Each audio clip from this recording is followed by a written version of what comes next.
All right, Shalom. First and foremost, we'd like to give all honor and glory and praise unto Yahweh, Hashem, Yahweh Shai, Hashem, Kodash.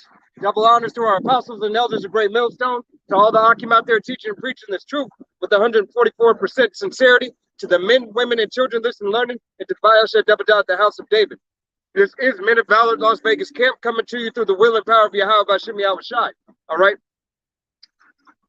But first, go start off, and if you are a so-called Negro, Latino, or Native American, or your father's line goes back to a so-called Negro, Latino, or Native American, all right, you are the chosen children of Israel, all right, and salvation belongeth unto you. Just to go down this right quick, if you're a so-called Negro, you would be the tribe of Judah. If you're a so-called West Indian, you would be the tribe of Benjamin. So-called Haitian, you would be Levi.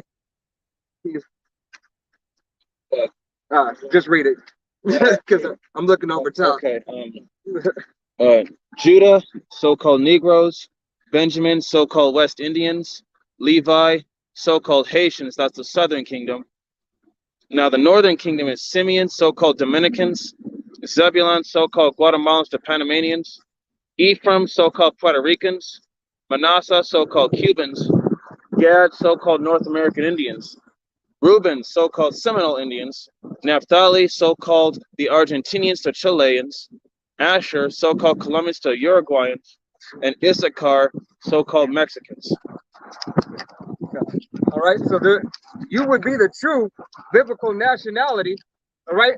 You would be the true children of Israel, all right? And if your father's line goes back, all right, so you could look like a so-called Chinese man, a so-called white man, a so-called Chinese woman, a so-called white woman, all right, or any other heathen nation and still belong to the nation of Israel if your father's line goes back, all right?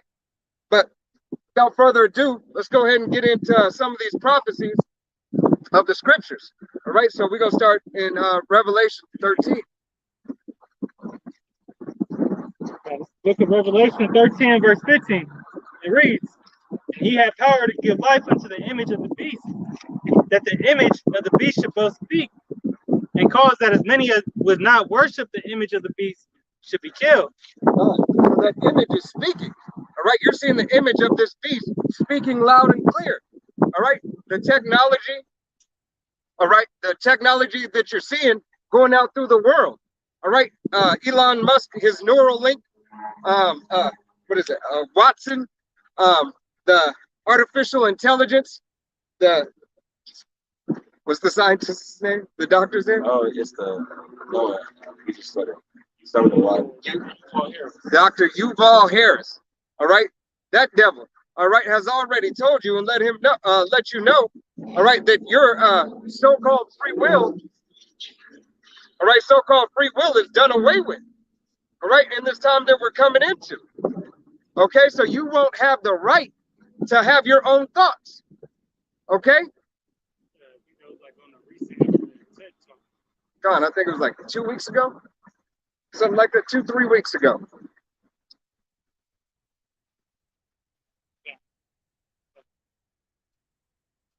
Revelation 13 and verse 16.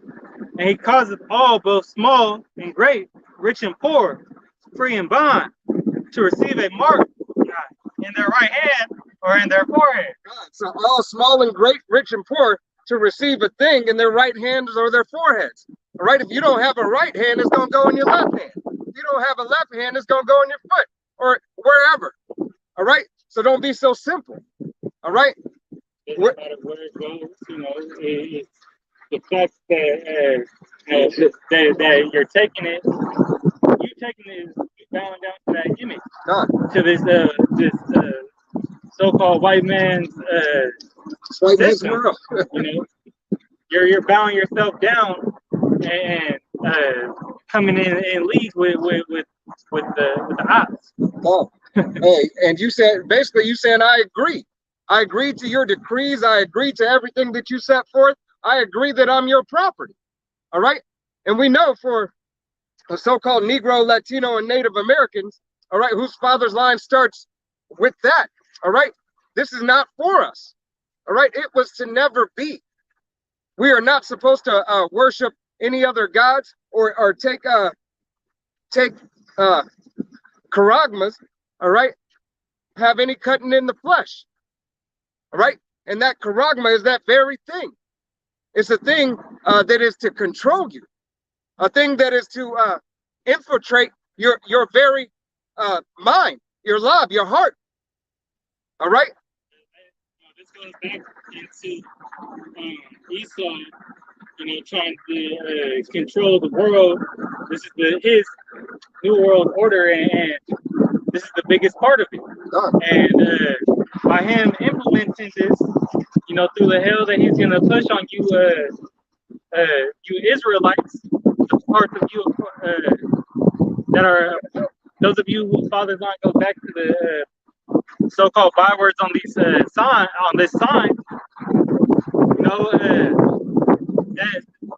that's you bowing down to him and say that you don't have faith. Honestly, when you get put in that hour of temptation and you receive, that very thing that he's forcing upon you, that's a lack of faith. They're saying that you don't believe that Yahweh Bashim Yahushua is going to deliver you out of it. That's marking yourselves for destruction.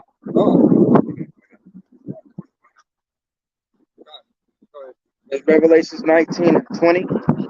And the beast was taken, and with him the false prophets that wrote miracles before him, with which he deceived them that have received the charagma of the beast, and them that worship his image. And both were cast alive into the lake of fire, burning and brimstone. So that's the ultimate destruction that Yahweh Bashim Yahushua is going to put on, those of you, who bow down to this system. The prophets and said the false prophets. False all right, and that's what this it says up in the earlier scripture that deceiving them that you should believe a lie. All right. Actually, I got that in 2 Thessalonians. No, that's 2 Corinthians. But that these miracles, are going to get people to believe, what in this falseness, this false, this false system, but false relief. Can somebody get that in? When I pull Ecclesiasticus 12 and 10, because this devil's gonna pretty much humble himself down to get on your level to make it seem as if he's giving you a helping hand. Okay, this devil's out there trying to portray that he's on your side, when in all actuality, he ain't never fucked with you from the beginning. And his whole system's in place to take the power, the true power of Yahweh Bashim Yahushua and that knowledge and wisdom, and make our nation go off so he could stay in his rulership. Because although it's inevitable that he's gonna lose it, he wants to prolong it. And he knows it.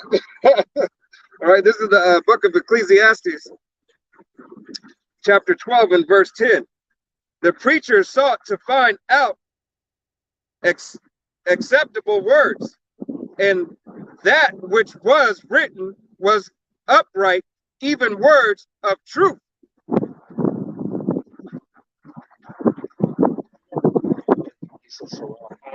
Oh, Slock, you said Sirach. My bad. He's got it. That's Slock. Yeah, I did have. 50 Sirach 12 and 10. Ecclesiastes 12 and 10. Never trust thou enemy, for like as iron rusted, so is his wickedness. Hey, his wickedness, you never trust your enemy, because his iron, as iron rusted, so does his wickedness. All right, so he continues and always shows forth what he's gonna do. All right, he can't change his ways, just like you can't change iron from rusting. Right, because when iron rusts, what do? You have to cut it out. All right, and you actually can't You can't cut just at the point. You have to cut above the point. All right, wherever it's rusted.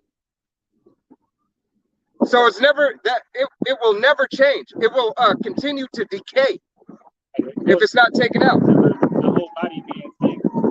You know, that's why there's this. That's why the Lord's gonna put mass judgment on America, and look what He's gonna do to America itself through prophecy.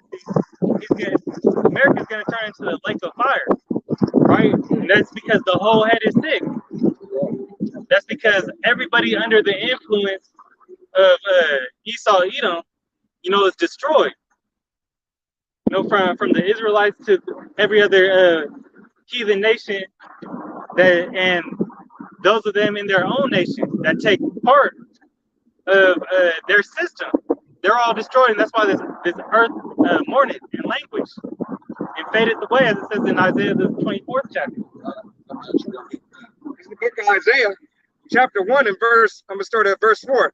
Ah, sinful nation, a people laden with iniquity, a seed of evildoers, children that are corrupters. They have forsaken Yahweh.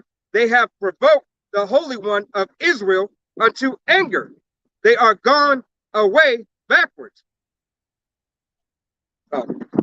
They've gone away backwards. That came in league and turned your back and went to the law, statutes, and commandments of Yahweh Bashim al-Shai. You know? And especially you women who, you know, you and Esau, aka the white man, you know, y'all power couple. This is what the apostle said a week ago. Y'all the power couple because Esau helped you, you know, kick your man out of the house and funded and supplied you with everything, just so you could go tell your man that he ain't shit, and then go raise your sons to be feminine sodomites and to be whatever the fuck they want to be. Which is all contrary to the doctrine of Yahweh Bashim Yahushai. Okay? Continuing on, this book of Isaiah chapter 1 and verse 5. Why shall ye be stricken any more? Ye will revolt more and more. The whole head is sick. Slacking. The whole head is sick, and the whole heart faint. All right. So the whole head is sick. Your whole mind. All right. The whole body of Yahweh Bashim Yahushai as a nation. All right. We were sick, and now Yahweh Bashim Yahushai is starting to clean brothers up. All right. I got a quick speech. This is how you gonna know that, you know, Yahweh ain't messing with you. Because look, so Hebrews 12 and 6. For whom the Lord loveth, he chasteneth, and scourges every son whom he receiveth. Okay, so you're not getting that chastisement no more, as it said in the scripture that Yahweh, he's not striking you no more. He's not dealing with you. You guys are cast out or reprobates. And you can see that because during this pandemic, you have seen Jake's living better than ever, right? They got their whatever loans they got, you know, whatever stuff seems to be working out for Jake just a little bit more. All right, just a little bit more, getting a little less hell on one point, but even though you're receiving more hell on the back end until you be burned up in this hell. All right, by thermal nuclear fire or a pestilence or anything else of that nature. They go into Ecclesiastes 8 and 11. You know, those judgments be not executed speedily. You know, hey, it's still gonna come and get your ass, man. So if you don't have that covering, if you're not involved in this word, if you weren't predestinated for election, hey, y'all gonna be cast away in that lake of fire with the rest of the heathens and Edomites in America, man. This is the book of 1 Corinthians chapter 10, starting at verse 5.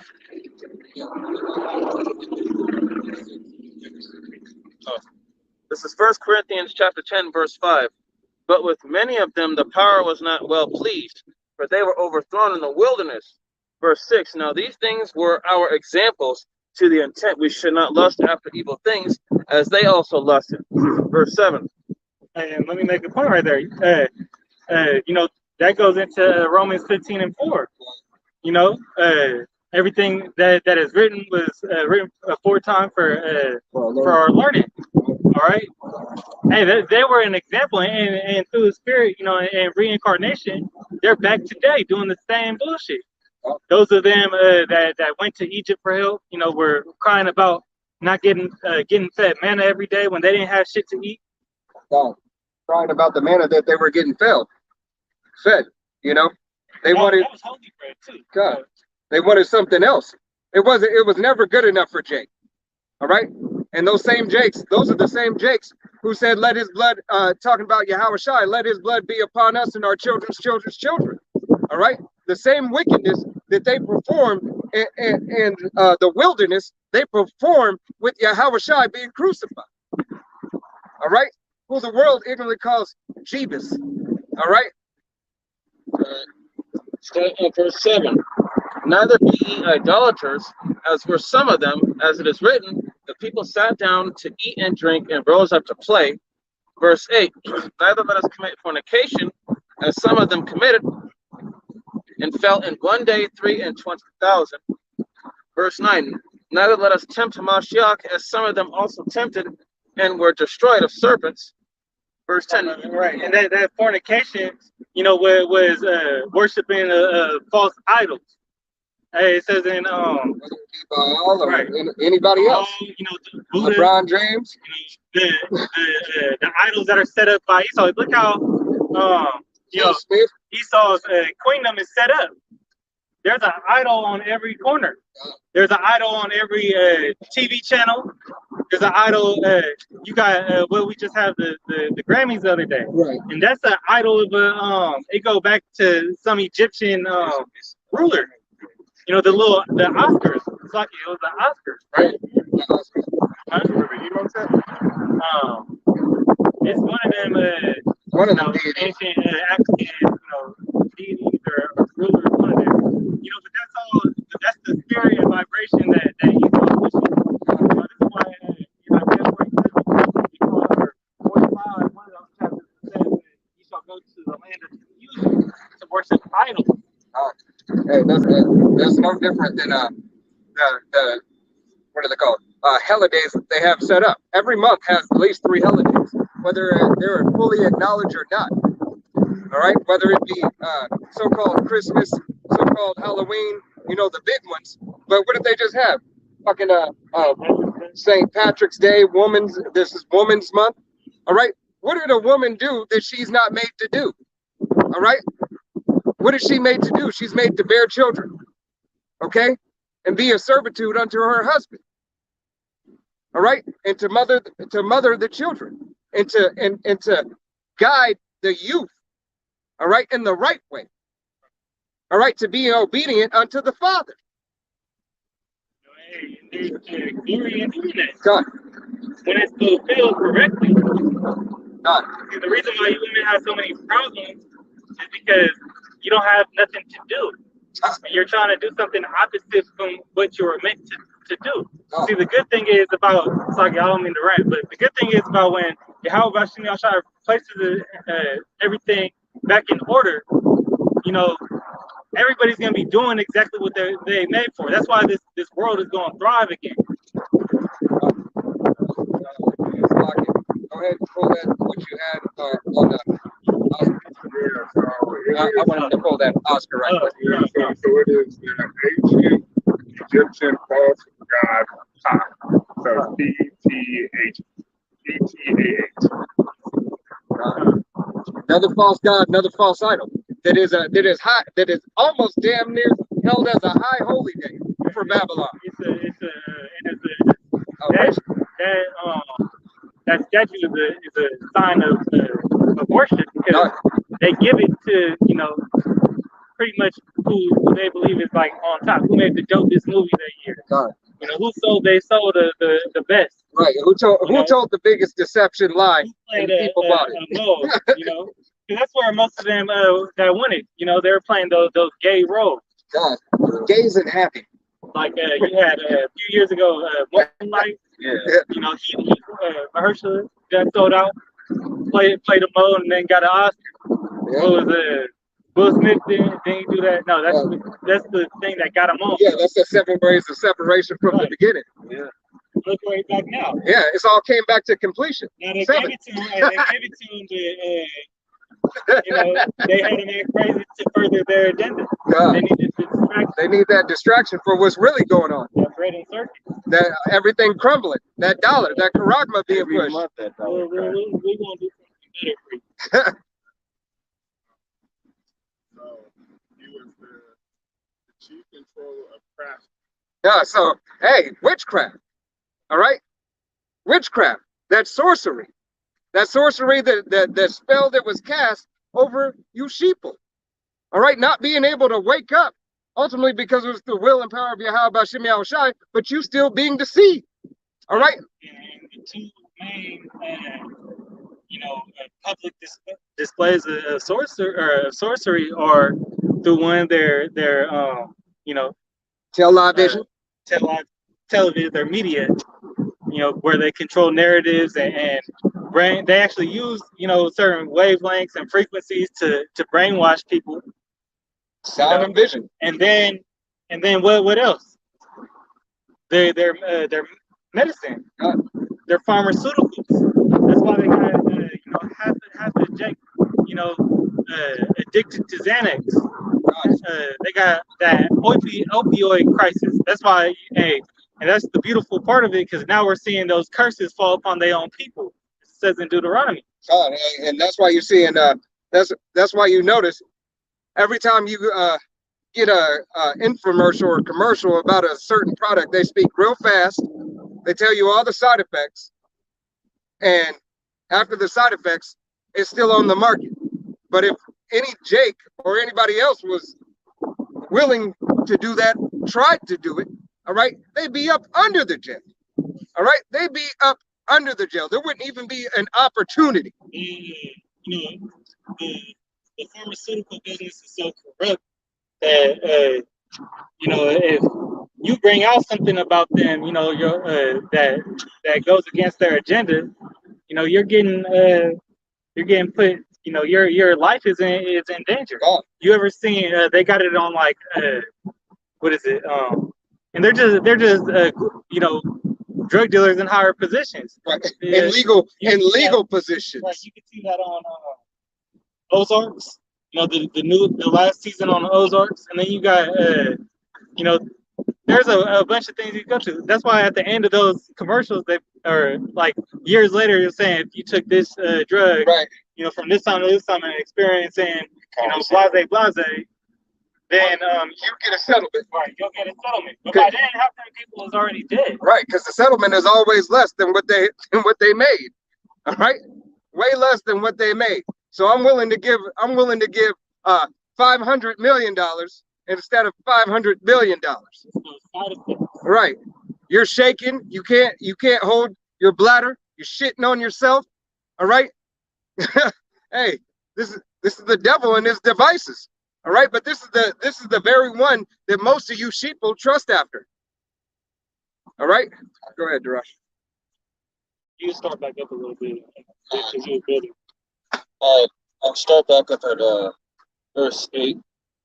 1 Corinthians chapter 10, verse 8. Neither let us commit fornication, as some of them committed and fell in one day 320,000. Hey, and that's when Yahweh Bashim Yahushai opened that earth up. All right, go ahead. Verse 9. Never let us tempt Mashiach, as some of them also tempted and were destroyed of serpents. Verse 10. Neither murmur ye, as some of them also murmured and were destroyed of the destroyer.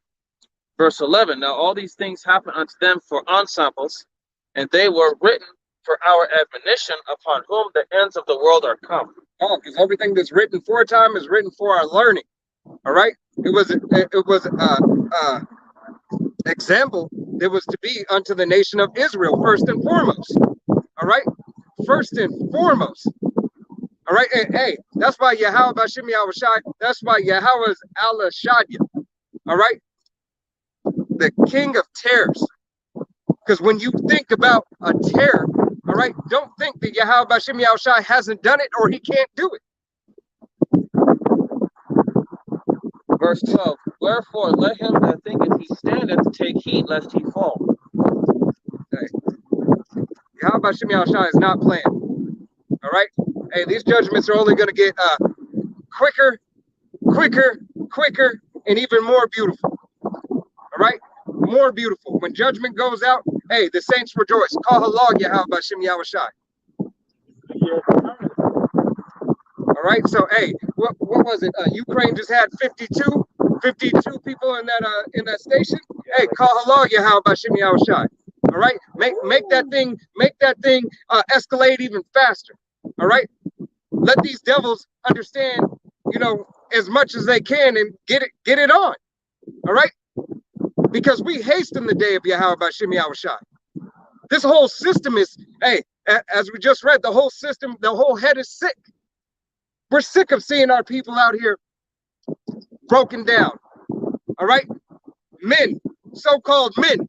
A bunch of low vibration ass, sickly ass males, barely males, right? They have an anatomy to be a male, and half of them don't want it. All right, but nevertheless, we're sick of seeing that. We're sick of seeing our women trying to be the man.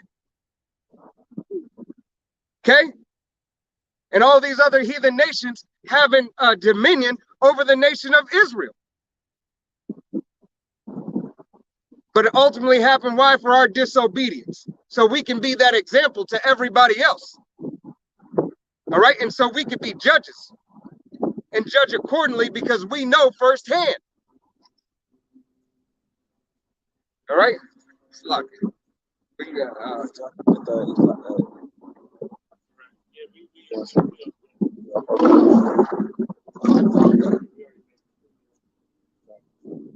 Go back to Revelation 13 and verse 16. let's just start at 15 again. Revelation 13 and 15. And he had power to give life unto the image of the beast, that the image of the beast should both speak. God, that image, all right, once again, you're seeing it speak loud and clear. All right, whether it be Elon Musk, whether it be that doctor, it is the Charagma is that RFID chip. All right, Neuralink. Hey, Neuralink is in your forehead. All right, if it's in your head on the top of your brain, therefore it's behind your forehead. Any AI or Watson, what is that?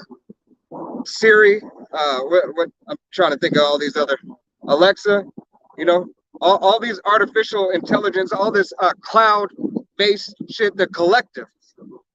All right. That's what that doctor was going into. Is that the cloud, and then when you put the AI into it, you're basically making yourself an open book, for the government to go in and just see everything that you're doing. That there's no such thing as invasion of privacy because you're putting yourself in that cloud. God, you gave up that privacy. Hey, why do you think in every app that you have and everything that you go into, you always got to sign an acknowledgement letter? I accept this, I accept that, I accept this. But these terms and conditions, all right? The terms and conditions right now, or for this physical website, all right, for this physical place that you can touch. Now, because you're physically touching your phone, all right? But now with, what is it? Metaverse, Metaverse, all right? It's going to be an acknowledgement. You acknowledge that, hey, you are using VR, blah, blah, blah. Your mind and everything, certain things we do, getting gang raped, all right, may affect you.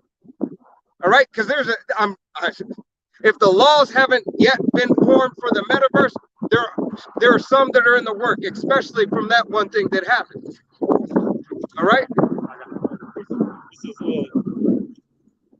2 Corinthians chapter 2 and verse 11. Let Satan should get an advantage of us, for we are not ignorant of his devices. God, we are not ignorant of Satan's devices. We're not ignorant of how he uses his sword, his very technology, because that was his blessing. All right, the blessing to have the fatness of the earth and to control it with the sword. All right, This is that devil's blessing, and this is his time. All right, he's a goonie right now. All right, this is his time. Up there is his time. Down here is our time. All right, but up there is our time, and down here is his time right now. Hey, but as we see, his kingdom is coming to an end. God, Shit is starting to crumble. That Mary clay mixed with iron. The toes of the statue of Daniel starting to break apart. Oh. NATO's starting to dissipate. Yeah. And ultimately they're gonna branch off, as the scriptures say. They all branch off and then come against America. Right? How Because is the hammer of the whole earth is broken? God broken asunder. Everybody's got a problem.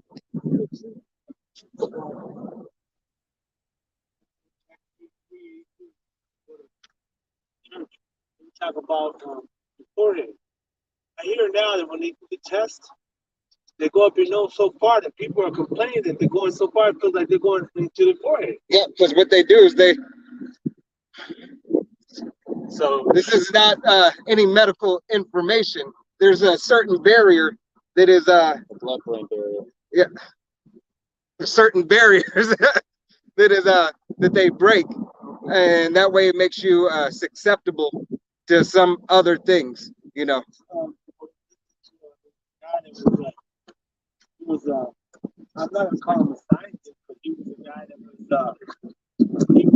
that talked about this is back in 1860s, 1870s, how they're gonna rule the world, and what it was gonna be was the vaccinations and medical. He said when they create the medical, that's how they're gonna start to try to overcome the body. Right. And he said they're gonna do vaccines and it takes science. And even back then, he was saying that there's gonna be a lot of convincing of the people. They're going to put trust in doctors and not trust in the Most High. It's just going to take the spirituality from them. And once they take that, then they got them. And that was a difficulty. But this is like 160 years ago. This is a false what he said. And it's just funny they say that. I always whatever. They talked about the forehead, but then when I heard about the test, I said, is that not what he was talking about? Because he was saying the spirit, and they're going to take that away. There's an etherical energy, which I assume is the spirit, just kind of like they're saying or whatever, and they're going to take that away. Well, they actually have I forgot which project is it. Forget the name of the project. Or I don't believe it's Blue Beam, but basically, when the jumper shot was taken, that people have said that they lost their connection. And that's exactly what he said in the I want to say 1851. I wish next time to see how it has a name for everybody to look at, but he said the connection is going to be lost. Right. That's exactly the words that he Because used. he severed. What they did is they're medically severing the connection. Because as your so-called third eye, right, gets calcified. Imagine them just cutting the connection instead of calcifying it through the GMOs. And there's a term for it, but they also call it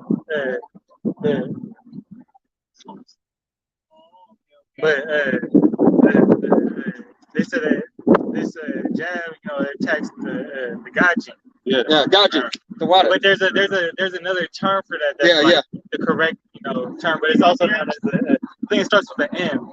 I'm not sure what it is. It is the pineal gland, but there's something else. They got a whole. But it affects the God gene, like so. That's why I'm gonna grab the scripture real quick because as we got into let Satan take advantage of us, but the Lord put the Spirit on his life, to endure that struggle, to endure these temptations and whatever to give them that discernment not to take things of wickedness. This is Ecclesiastes 9:18. It says, "Wisdom is better than weapons of war," and this RFID chip is a weapon of war because we are spiritually at war with Esau, even though we're not doing anything physical right now until Yahweh Bashim Al-Shai raises the elect up, and says it's go time. And when Yahweh Shai comes back, that's when things gonna get physical. and those he come with those chariots with an army of angels. That's when things gonna get physical. But this is a spiritual warfare that we're at. Just as Jacob and Esau were in the womb, there's a war inside of Rebecca's womb, right? That's Rebecca, yeah, in Rebecca's womb. So that's the same struggle we playing out today in life. So let me continue on. It says, but one sinner destroyeth much good. All right. So wisdom, having the wisdom to see and believe that this is not meant for you to take. This is not a good thing. Those benefits are false that come with them, and they're there for a short time. But with the glory of Yahweh Bashim Al-Shai reigns for an eternity. That salvation that the elect is going to receive is for eternity. Yeah. But now nobody people who didn't take the shot don't regret not taking the shot, because you know what I'm saying. It's if you take something that may affect you for the rest of your life, which probably will. There's a lot of people now that are getting sick that have got the shot. Right. And brothers brought out, once you took it, pretty much the only difference is that you took it and you got the side effects. You still are susceptible to getting that sickness. Right. You're still susceptible. You just added on something else. You just open yourself up more. You prolonged your sickness, and that's essentially what it is. Because think, Western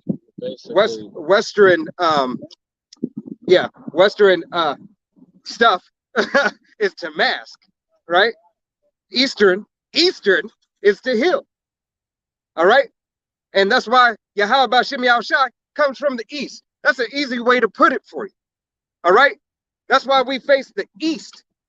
All right, because Yahweh Bashim Yahushai is the right way. You're dealing with the Western mentality. It's only to mask for a time, but eventually, right? Because with Western pharmaceuticals, you pay when you are sick. Well, if I'm sick, I ain't got no money. I can't go to work. Everything is happening. I'm down and out. And that's where Esau want to get you. So now you have to go down to Egypt for help. God, you got to trust him that he's going to provide you through government assistance. And whenever he cuts you off, he cuts you off. God, hey, and now Eastern takes care of you the whole time. All right, and then when you get sick, you don't pay. Right? When you get sick, the point where you need him the most, you don't pay. And guess what? When you're sick in Yahweh Bashim Yahushai, you don't pay. All right? Spiritually, you don't pay. Why? Because you have been continuing in the works the whole time. If you're of that elect, Abaratazar, we are those men. All right? That's why we make our body a living sacrifice day to day to escape those infirmities. All right, to escape that sickness, to have the eyes to see and the ears to hear from that very charagma and the things that lead up to it, jump shots and whatever else and whatnot. And I want to make a quick point. That jab, is not the MOTB. It's not the RFID chip. But what it is, it's a precursor and it's a test run to see how people are going to react to it. So when they implement the MOTB, they know what type of pressure they got to force on people to take it. Hey, it's no different than a new housing development, digging trenches and laying the cable. All right, laying the fiber optic cables, laying the gas lines. All right. All that is being built with that jump shot is the infrastructure for the acceptance. And 9 times out of 10, those of you that took the jab, y'all gonna run and get the MOTB, especially when they cut you off from going to these stores, they're gonna cut you off again from going to concerts. Hey, Go to 18. Right. Go to 17. Yeah, Revelation. yeah, 17 and 18. And what was I going to say? I have one more point. We'll come back. This is Revelation 13 and 16. It says that he causes all, both small and great, rich and poor, free and bond, to receive a thing in their right hand or in their forehead, and that no man might buy or sell, save he that had the thing, or the name of the beast, or the number of his name. Hey, to buy or sell. All right, buy or sell. Hey, bartering is going to come back up. Your skill set, what you can do, and the knowledge of what you know, wisdom and knowledge shall be the stability of our times. All right, there is nothing that you can financially do. All right, hey, Babylon is falling. This system is falling. What is it? Olympus has fallen.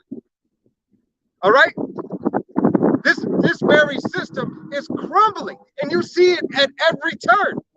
You might not want to accept it, all right, because you choose to be in darkness, but the American dollar is crumbling day by day, minute by minute, hour by hour, week by week, second by second.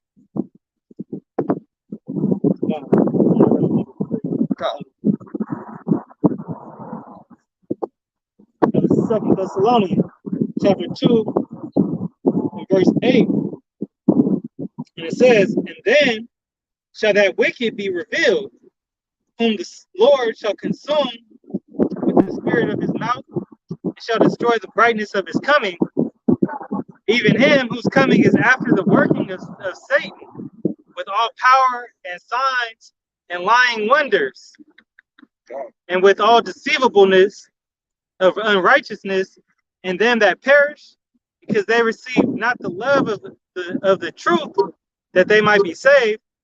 And for this cause shall the Most High send them a strong delusion, that they should believe a lie.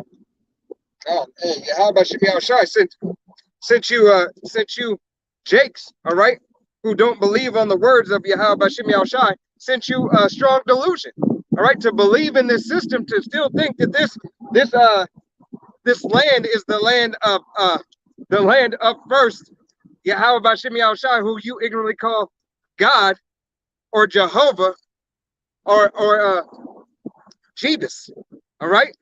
And those of you who, as the wicked day was going to be revealed, you're going to know Esau wicked from after those draconian measures get pushed out, and then it's taking that MOTB chip, the 2/3 that took it, and everybody who came and was in league with Esau and taking this and bowing down to that beast system, it's going to show you who the wicked is.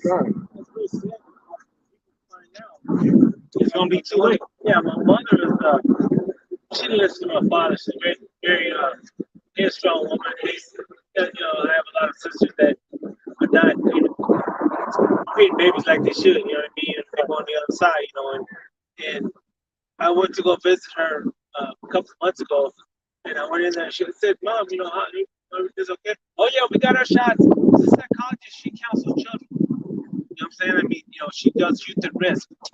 And oh yeah, I got all my shots, we got all our boosters and that. Now everybody in the house is sick.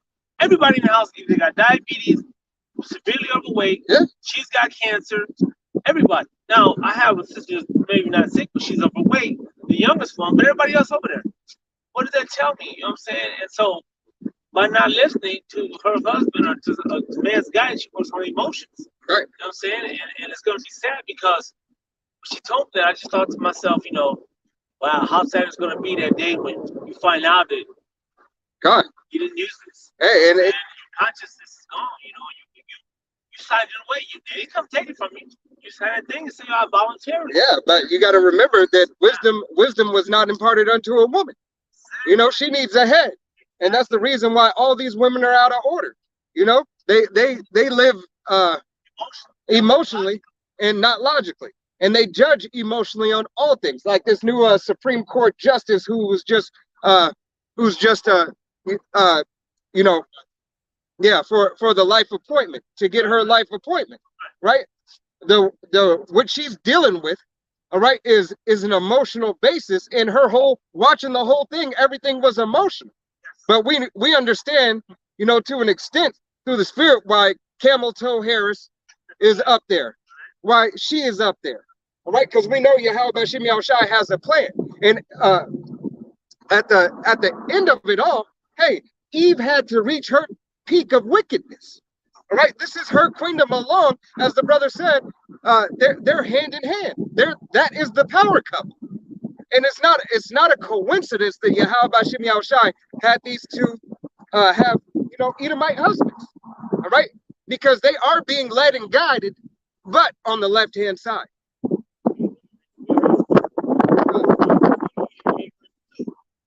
It says, therefore do my thoughts cause me to answer, and for this I make haste. It says, I have heard the check of my reproach, and the spirit of my understanding causeth me to answer. Knowest thou not this of old, since the man was placed upon the earth, that the triumphing of the wicked is short, and the joy of the hypocrite but for a moment.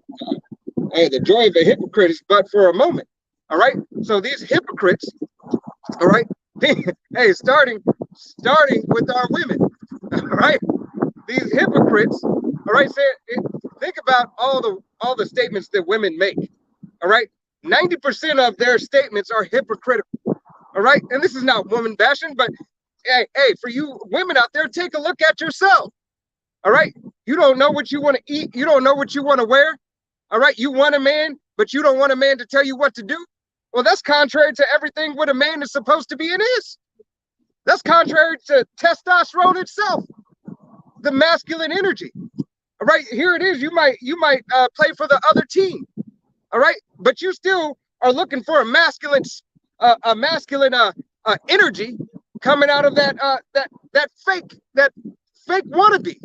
All right. That wannabe who has to use a tool because she doesn't have the tools. All right. And don't get me wrong. We love women. We love our women. We love women of other nations. All right. Because we understand what they are for. All right. But hey, this is a curse. In that day, a woman shall surpass a man. Khan. This is the book of Job, chapter 39, verse 17. Because Yahweh Shemel Shai hath deprived her of wisdom, neither hath he imparted to her understanding. Verse 18. What time she lifted up herself on high, she scorneth the horse and his rider. Khan. So deprived her of deprived her of wisdom. All right. That means the wisdom was not given unto her. Deprived. She never had it. It wasn't for her to have. It is always meant for a woman to be under a man. All right. That's the very reason why Yahweh Shem Yahushai has women sit on the seat. All right. So she can always be in a lower position and a man stands up. All right. It takes nothing away from our women, but it takes it back to being in order. All right. You are out of order if you are trying to be over your man. Go ahead and read that again. This is Job, chapter 39, verse 17. It says, because Yahweh Shem Yahushai hath deprived her of wisdom, neither hath he imparted to her understanding. Verse 18. No understanding. All right. So you have no wisdom and you have no understanding. You don't understand the things that are really going on in this world. You don't understand that this devil has set up this whole chess game. All right. Ultimately, it's Yahweh Shem Yahushai who set it up. But it is the devil's play right now. All right. It is the devil's play. He believes that he has Yahweh Bashem Yahushai in checkmate. All right. This is what he believes. And you can see it through his whole queendom.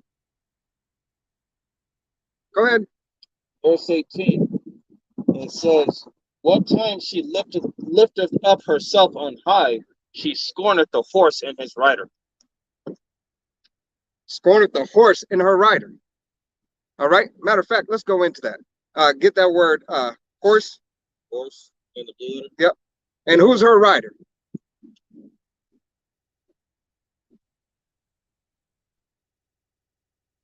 We're just gonna dig deeper into that. Slock it. Verse 18. Going to the word force.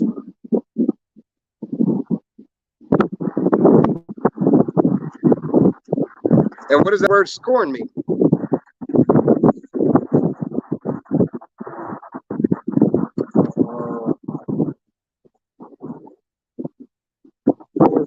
You got scorn? Feeling or believe that someone or something is worthless or despicable. Woo! Scorn. Worthless or despicable. This is saying a lot. Worthless or despicable. Go ahead, Darash. For horse, I got swallow, swift, chariot, horse. You want to go to the etymology? Yeah. Okay. The Hebrew word for she scorned is a sakak, and it's a to laugh, play, or mock. It says to laugh usually in contempt or derision. God. Hey.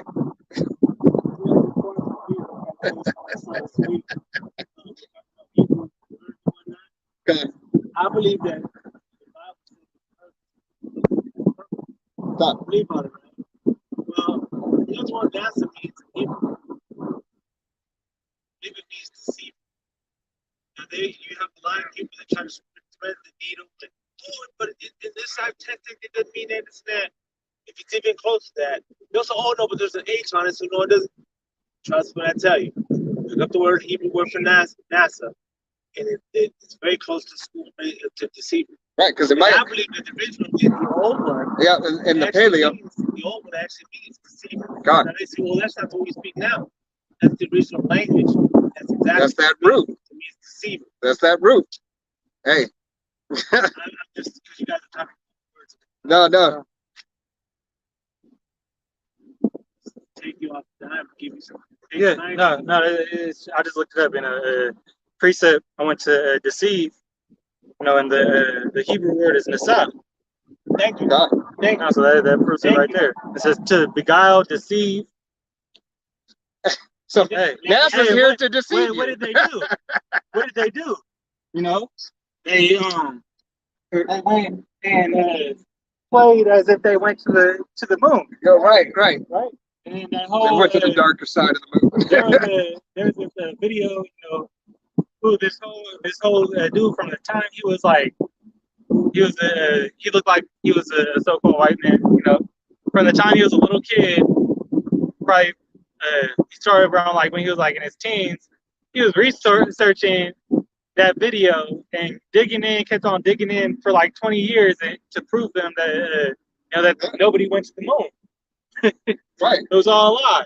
Hey, because they can't get past the Van Allen belt. Right?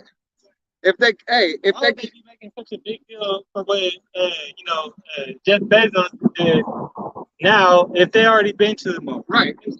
If Elon Musk and everything, it wouldn't be like, oh man, he created a rocket and blah blah blah. And why wouldn't the technology already been there so far?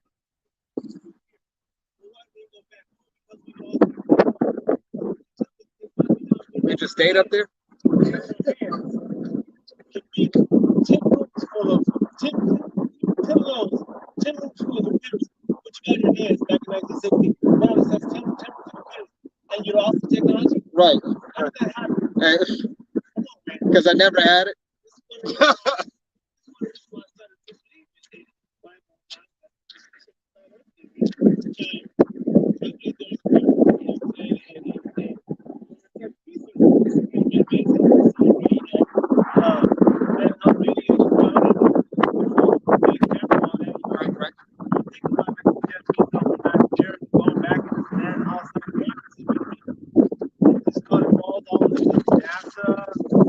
Shot, fake moon landing, it's all deceived. Yep, and hey, he is the deceiver.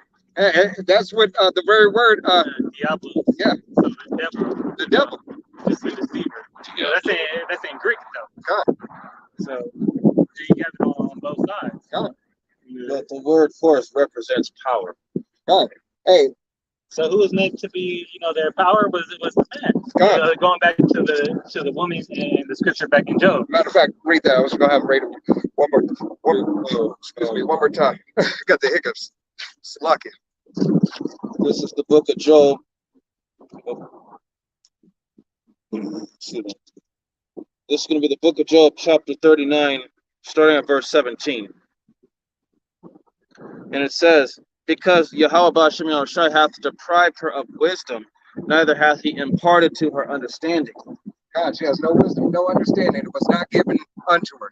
All right, she was not meant to know the mysteries and the secrets in the kingdom of heaven. All right, of therefore anything. She was meant to follow and take orders and to bear children. All right, and to live abundantly and gloriously under her man and under her man's rule. All right, go ahead. Verse 18. What time she lifted up herself on high, she scorneth the horse and his rider. Hey, she scorneth the horse and her rider. All right, she scorneth the power that is over her. All right, the power that is over her, which is the husband. All right, and before she had a husband was the father. Women make emotional, irrational. They're irrational because of their emotions, right? It says in the Bible, not to make hasten a time of anger, because you're going to make irrational decisions. You're not going to be thinking sound, you're going to go off of those emotions. When you're mad, you're going to do something stupid.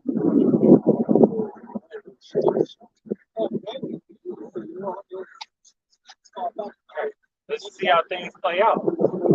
Look at it, and then you see all the side effects and the adverse reactions people are having.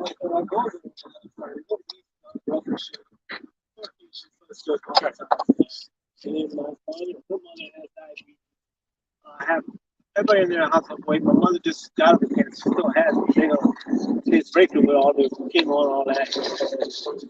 And you have a man that he can logically say, wait a minute, why are you going back to all this chemo treatment? Man, why are you all of a sudden catch it again and again, third or fourth time? I'm saying, as a man, we solve problems, not emotional. We think about things logically. Right. You know what I'm saying? And when you don't have that fine balance right there, you're going to be imbalanced. It's going to be a worse world. I believe when you get more women on the Supreme Court, it's going to be a worse world because they make emotional decisions. Right. That's done very strategically. You take over the country, put women in charge. And you never have a strong country. Hey, because they could be making the best decisions the whole time, but when that time of the month comes, hey, they could destroy. They gonna scorn the rider, the horse. They gonna take the whole system down. They gonna put you in a World War III quicker than you could say it. Hey, that's why. And then they don't think about the cause and effect. They don't think about what actions they do today affect tomorrow or a month from now, 3 years, 20 years, 200 years from now. They don't think about that. That's why when the Lord raises up his elect men to be judges and rulers over the whole earth, we're going to have the wisdom to go along with it. So what we do today, we're going to be looking down the road, from 1,000 years from now, what it's going to do. Hey, and how it affects. Right, and I'm you still reading that, or no, I'm not appreciating what you got? Ecclesiastes 7, verses 26 through 28.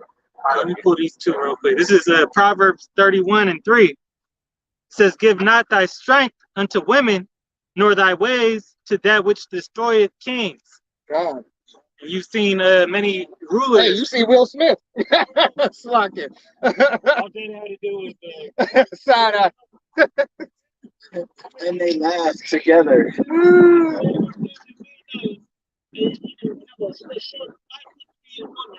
Look at you. She had every time I see Will now, he's crying. Mm-hmm. I'm like, hey, and all the videos. You first put Jackie Joe, come on, man. I know that. But he ain't Politics, all that. All of a sudden, every time I see you cry, you're emotional, you beat a man, you slap a man up. You don't know if that man had a gun, if he got bodyguards. Right. You don't know if that man gonna and you have all that money, but not the austerity that a man is supposed to have. God. See, that's where his wisdom is like That was his 7 ways of separation. He's living with all these demons of being Yeah, it was 6 degrees, 6 degrees, 7 degrees. that kingdom mentality. Yeah, yeah. You don't have a 6 kingdom degrees, yeah, it mentality is. of rulership. You know that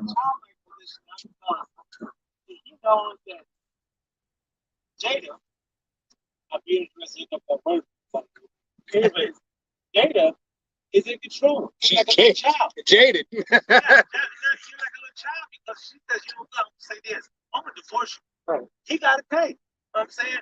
And I'm saying, what kind of position that you're gonna be in? What kind of contract did you negotiate to be in that weak position? I'm sure when you got married, you're in 20, 25 years now, you're gonna be in a childlike position, way less powerful than you were before. And like the verse just said, give not thy ways To a woman because they destroy a king. Destroy a king. Hey, and look at, for example, you got Jezebel. In biblical examples you can go to, you got Jezebel. Who had power over the king that I forgot his name. That was not Solomon, but David got. Samson got destroyed by a woman, though, right? Yeah, at the end of it, because through the woman, he broke his Nazarene oath. Hey, because a woman, we all die. Yeah. All right.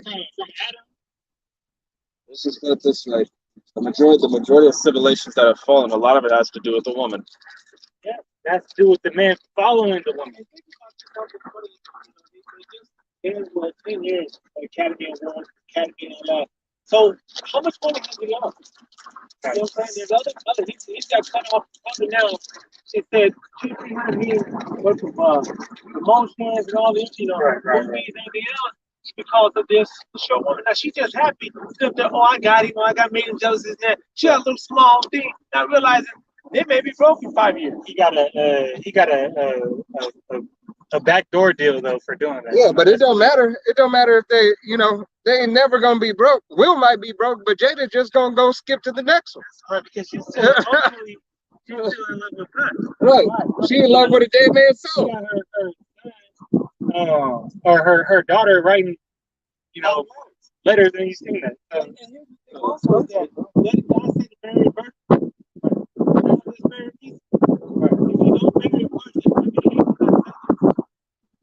Don't marry a virgin. What you get? She has a soul in her. When a man ejaculates in a woman, he leaves residue in that soul in her, and she will always be there. You got that word for it, like charisma or something. Yeah. Charisma. Hey, because hey, when a woman sleeps with multiple men, all right, and she's ejaculated in, it ain't nothing full. Her body is full of dead bodies. All right, spirits. The spirit of the man that she slept with, all the spirits of the man that she slept with. It's a boneyard.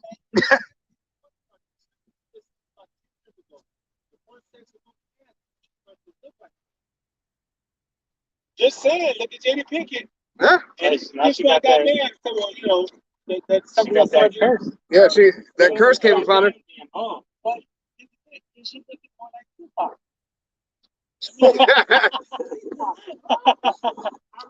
You can see it. Hey,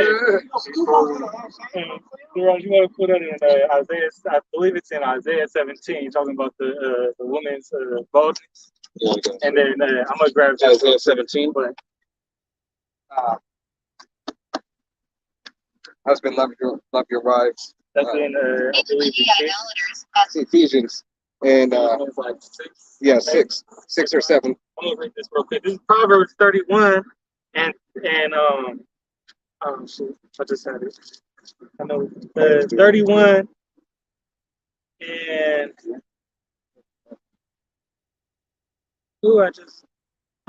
suck it. Proverbs 30 and 20 says, "Such is the way of an adulterous woman. She eateth and wipeth her mouth and saith, I have done no wickedness." All right. You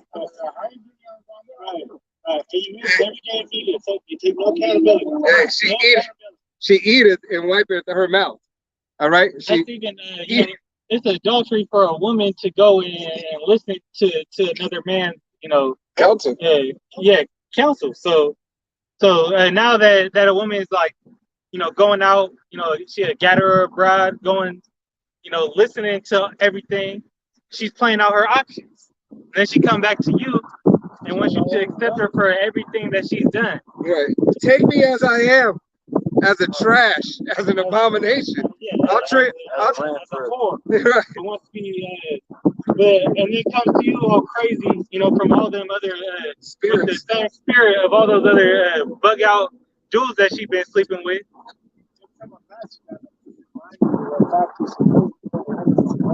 Right. And I can't find it now because I was hearing as a child. I would be like, that's the I understand the Bible was right now. As you get older, you realize that book right there is actually telling you the truth. Just give you the cold hard truth. All the object is very solid base. It's that lighthouse of the storm. So when they say being virgin, they don't want those other spirits of that man in her. Nobody wants to be sleeping with a woman that's had, multiple men ejaculating her. That don't make you feel special. You know what I'm saying? And they'll be responding right to you. No,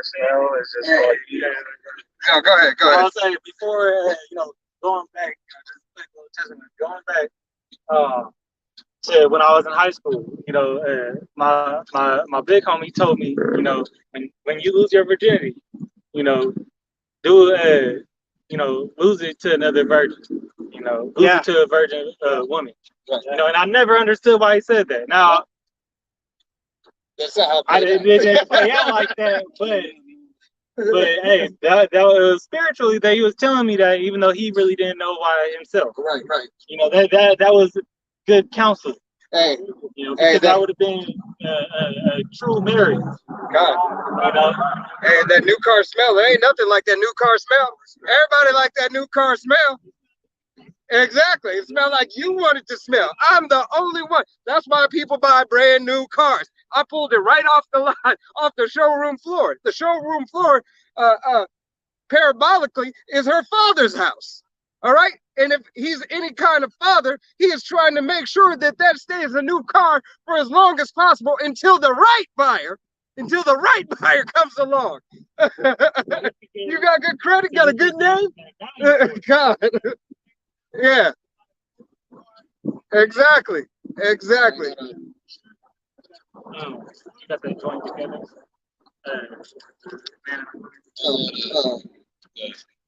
Go ahead. This is Sirach 26:12. She will open her mouth as a thirsty travailer. When he I has knew you were going to pull that. I knew you were going to. Once I said that, go ahead and finish it. That's the spirit. Actually, start up, Darash. Start what up? I knew the spirit.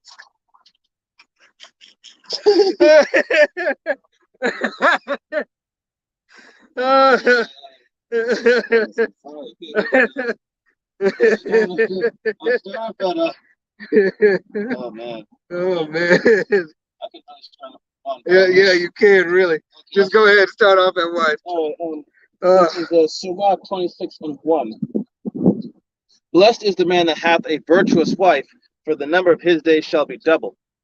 Hey, blessed is the man that hath a virtuous wife, a woman that understands, a woman that cares enough about herself, all right? That cares enough about herself to care about the order that she's supposed to be in under her father and under her husband, all right? Go ahead. Verse 2. Throw some more seeds out. Verse 2. A virtuous woman rejoiceth her husband, and he shall fulfill the years of his life in peace. God, hey, read that again. Read that again and slow it down. A virtuous woman. Okay, go ahead. Chapter 26, verse 2. A virtuous woman rejoiceth her husband. Rejoiceth her husband. So what is it rejoice? She is happy. All right. She is happy of her husband. She is pleased in her husband. All right. Hey. One reason why women aren't pleased with their husband is because by the time you get them, they've already had all these different tastes of other men. Right. If a woman only had one ride, that's the only experience, and that's the pleasure she's gonna come to live. Right. That's why she's been in Sausage Fest. All right. She's been on the cock carousel. Now she has so many options. Right. And that's why Tinder, all these dating apps are so Bumble, all these dating apps are so popular, right? Because now it used to be you go through as a man and you choose, right?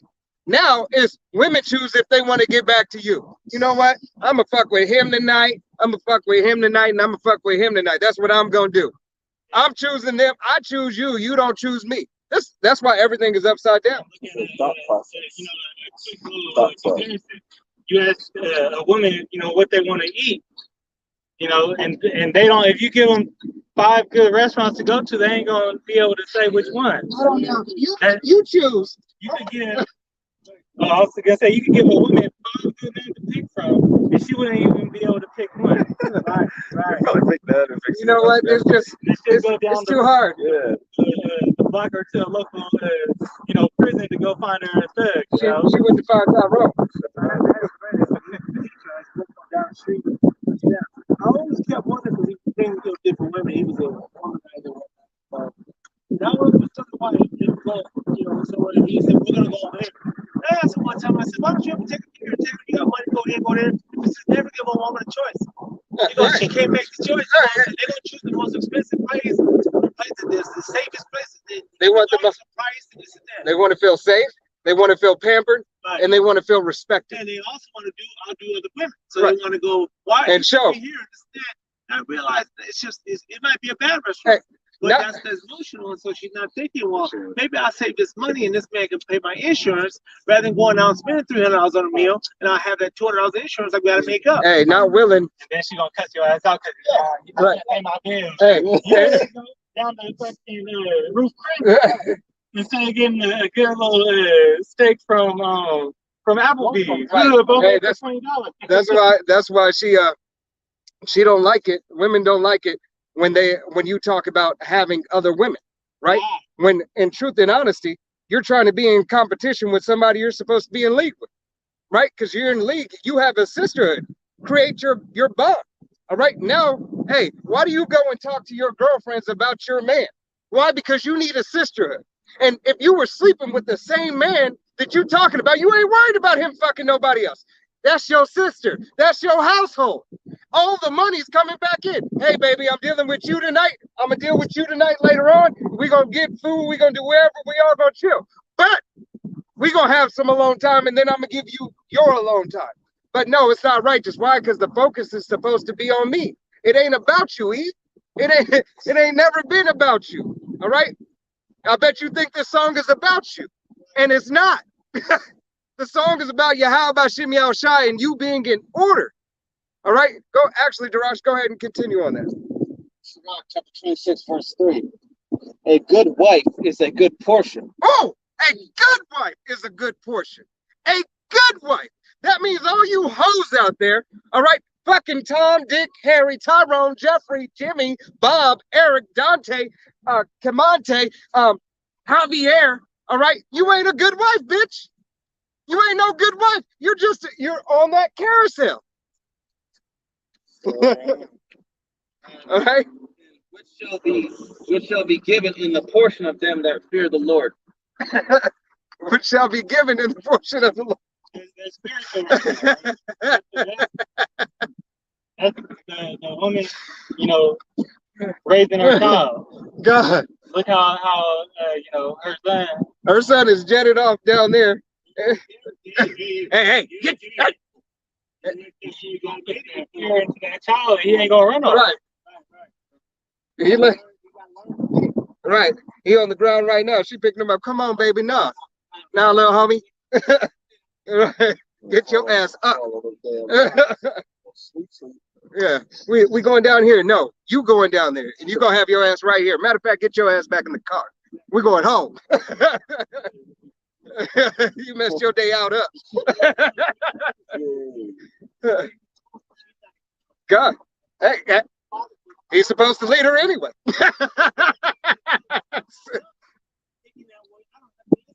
Right.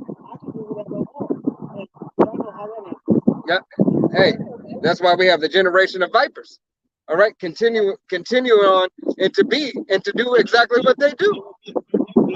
God, go ahead and continue reading. Sirach chapter 26, verse 4. Whether a man be rich or poor, if he have a good heart toward the Lord, he shall at all times rejoice with a cheerful countenance. Hey, whether a man be rich or poor, all right, rich or poor, a man will rejoice in his countenance, all right, because Yahweh Shemi Shai controls all things, and he makes all things great. Not even, he doesn't make it okay, he makes it great. All right, to suffer is to suffer and to be blessed of Yahweh Shemi Shai, that you can endure. What is the Lord's Prayer? All right, our Father who art in heaven, hallowed be thy name. Thy kingdom come, let thy will be done on earth as in heaven. All right, forgive us of our debts as well as we forgive our debtors. Lead us not into temptation, but deliver us from evil. All right, taking care of us through every turn, giving us just enough, giving us just the portion we're supposed to have in the measure to deal in our captivity. Salakia. We are yet this day still in our captivity. All right, go ahead and continue on that, Darash. Verse 5. There be three things that mine heart feareth, and for the fourth I was sore afraid. The slander of a city, the gathering together of an unruly multitude, and hold on. Slander of a city. All right, speaking against a city. All right, and the slander, what does a city consist of? All right, what do you need to have a city? Usually, in the ancient world anyway, there was a wall system. They had a defense, set up. Just like in if you read the story of Joshua, what did they have to do? They marched around the city to bring down the walls, right, and blew their trumpet and brought down those walls. And now that was a sign of spiritual power through Yahweh Bashim Shai. It was a miracle and a parable, but that was their defense system. God, hey, and that city entails, to have a city, you need people. All right, you need a structure, you need a foundation that needs to be laid. All right, so the slander of the city, the slander of the people, the slander of the foundation, speaking against the very foundation. All right, read that again. Verse 5. There be three things that my heart feareth, and the fourth I was so afraid. The slander of a city, the gathering together of an unruly multitude. Hey, unruly multitude. All right, who is that?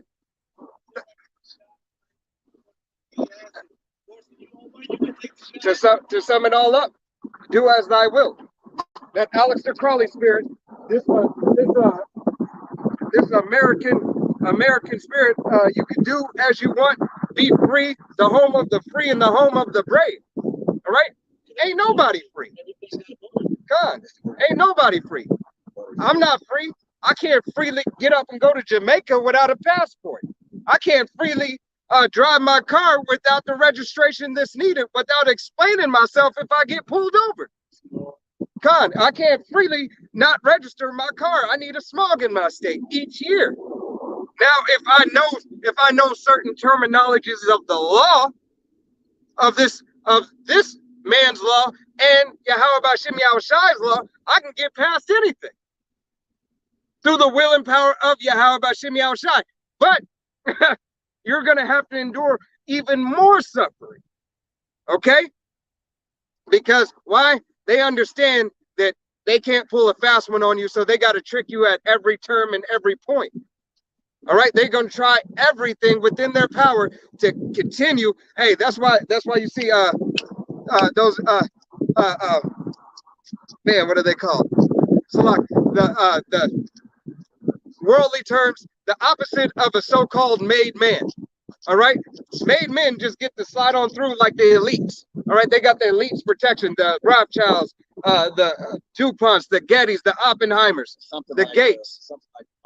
Yeah, right. But that would be your made men, right? Men of renown, all right, get to slide by the law.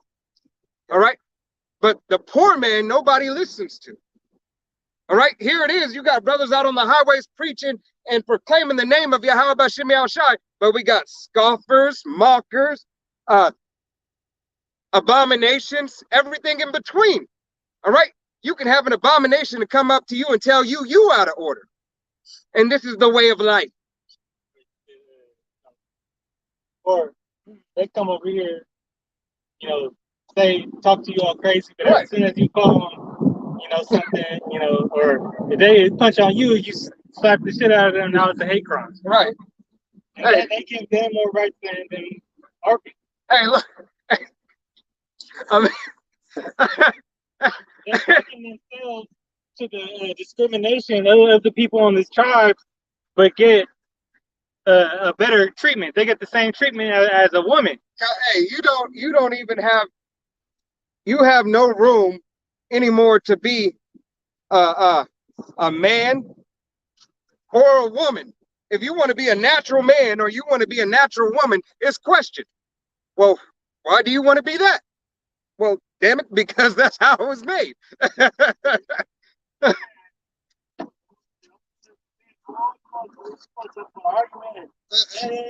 You know, they had a girl named Jeannie Mai. She was on one of those morning shows or whatever, or something like that. I don't know if she's on there anymore because she said that. So I want to be something to my man. Oh boy, Was that wasn't Jeezy? That's Jeezy's wife, right? Yeah.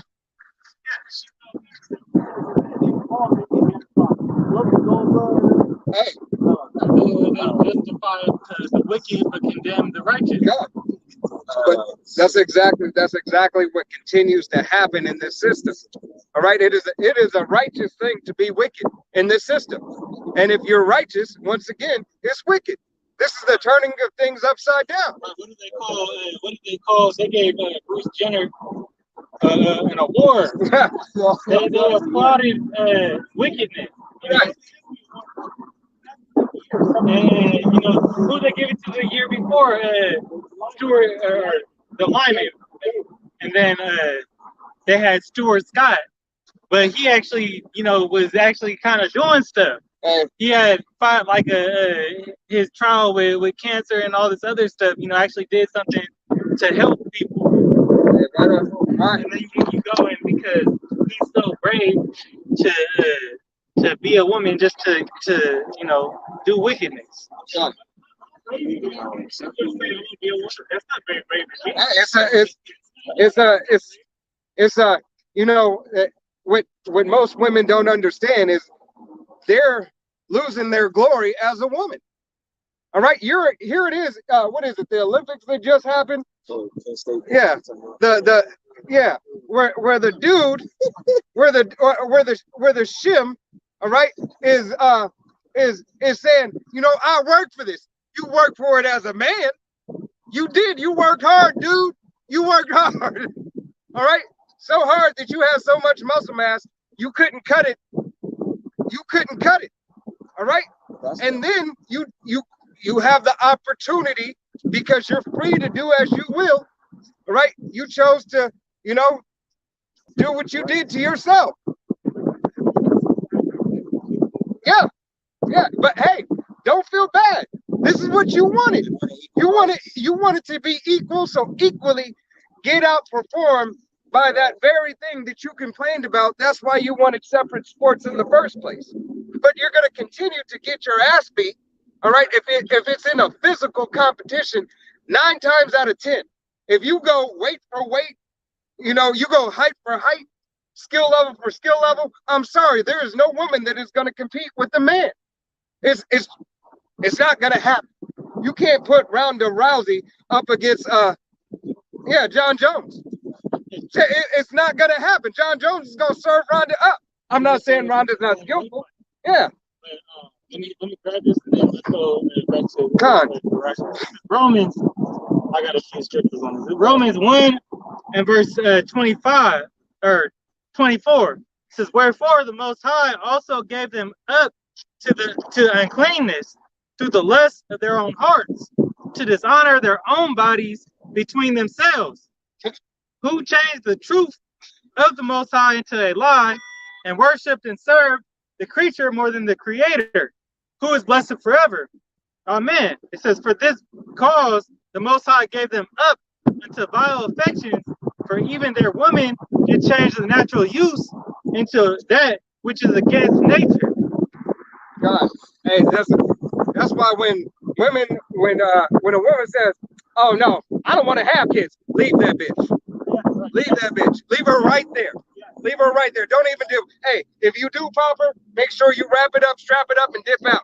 She don't want kids. She don't want to be a woman. Dip out. It's all good. I'm gonna use you for what you're for, because obviously you don't want.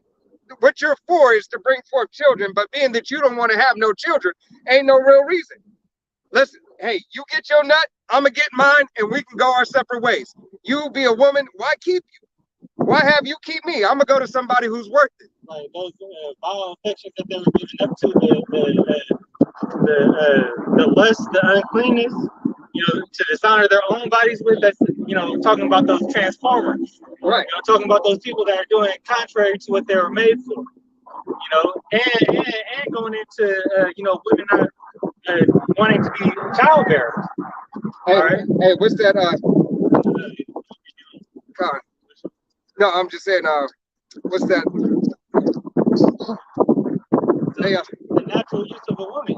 yeah, the natural use of a woman. Why do women why are women more so starting to complain about being tired from work? Right? They're not meant to work. Right.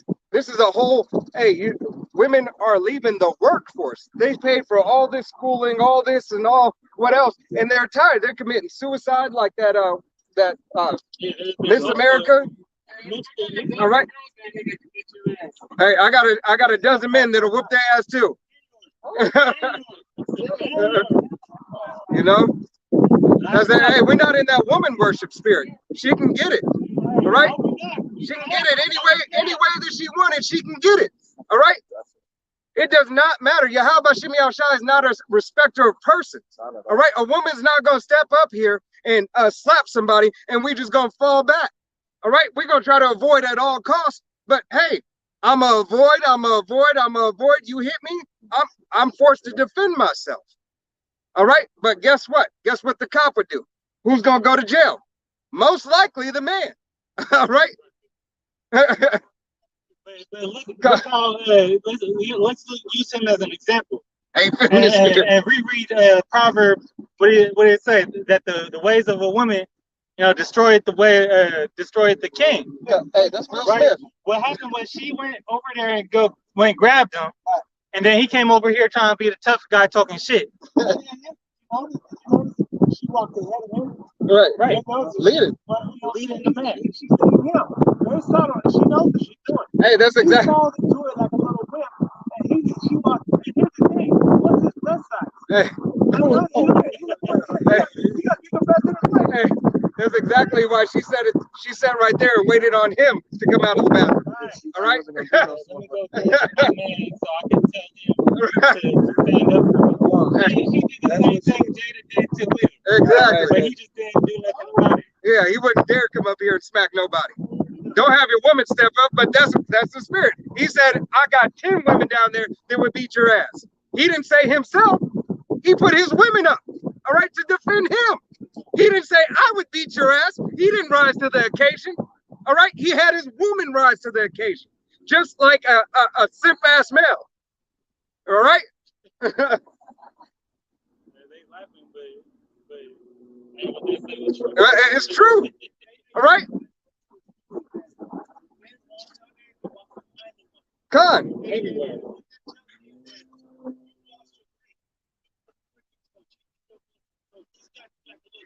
God. God. God. Matter of fact, this is the book of Ephesians, chapter 5 and verse 22. Wives, submit yourselves unto your own husbands, as unto Yahweh. For the husband is the head of the man. For the husband is the head of the wife, even as Hamashiach is the head of the church, and he is the savior of the body. Therefore, as the church is subject unto Hamashiach, so let the wives be there unto their own husbands in everything. All All right. So the fact that she got her ass up here and said something to him or co-signed, and he came and said something, she said, that's right. Oh, that's not right. You're right, bitch. It's not right. It's not right that you fucking talking. Shut your ass up and let your husband take care of it. And if he want to step up, he can get it. Yeah, well, yeah, her dog. Yeah, we're giving him too much credit. That the male anatomy that she's attached to.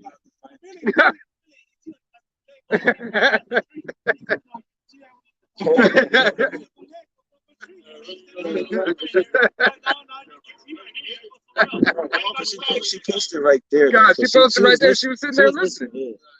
But go ahead, Darash, what'd you have? It's just funny that when women lead, and yet they say they could beat a man, and when they bring their man up, that right there showing them they can't do nothing without a man. Right, she waited on her man to say something. She had to wait on her man so she could say something.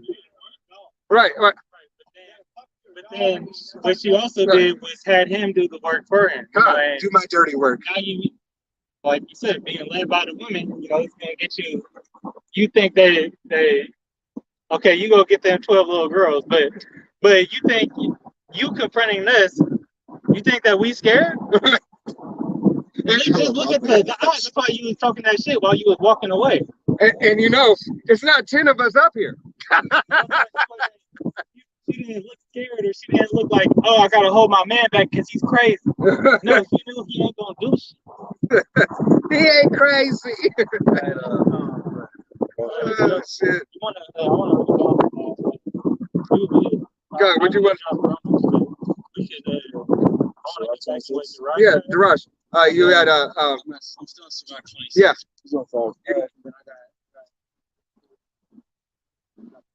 God, keep on going on that, Darash. This is Sirach chapter 26, verse 5. There be three things that my heart feareth, and for the fourth I was so afraid. The slander of a city, the gathering together of an unruly multitude, and a false accusation. All these are worse than death. Hey, a false accusation. A false accusation of being lied on. All right? And constantly, hey, what does Eve do to Jake? Lie. All right? Matter of fact, that's the only way that she got him out of the house at the beginning of welfare and everything. Hey, you know what? You just go ahead and you move out and you live next door. You live at your brother's house or whatever, whatnot. Hey, women, since the beginning, women have had deceit in their heart. All right? In their mind. That's why we're under the curses that we are now. All right? Because it was the woman who first sinned. All right, but Adam followed the woman. Okay? Verse 6. But a grief of heart and sorrow is a woman that is jealous over another woman. Read it again. Verse Sirach. Speak up, speak loudly. Let's make sure the women that are passing by can hear this. Sirach chapter 26, verse 6. But a grief of heart and sorrow is a woman that is jealous over another woman. And that is exactly why women are supposed to have a sisterhood. That is exactly why a man's supposed to have multiple wives, all right? And she's supposed to lean upon her sister and talk to her sister about their man, all right? Because how many times can a woman get pregnant in a year? She can get pregnant 5 times. Yeah, the fuck right. She gets pregnant once, right? She gets pregnant once a year, all right? How many times could a man get a woman pregnant? However many women is in front of me. If I be fertile through the will and power of Yahweh Shem Yahushai or any other man. All right? If the seed is going to take root in that ground, Yahweh Shem Yahushai make it happen every time.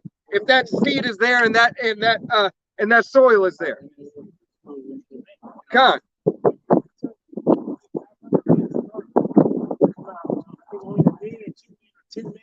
That can actually populate, get one pregnant. So you can figure every time you post it, you get 10 million women pregnant. How long will it take you to populate the earth? That's why you a lot of you men, you 2/3 reprobate men, that act like these women You're expendable. God, That's why anybody outside of the elected is expendable, because we don't need that much. Our population doesn't need to be that big. God, hey, and Yahweh Shemi Shai don't need the Israelite woman.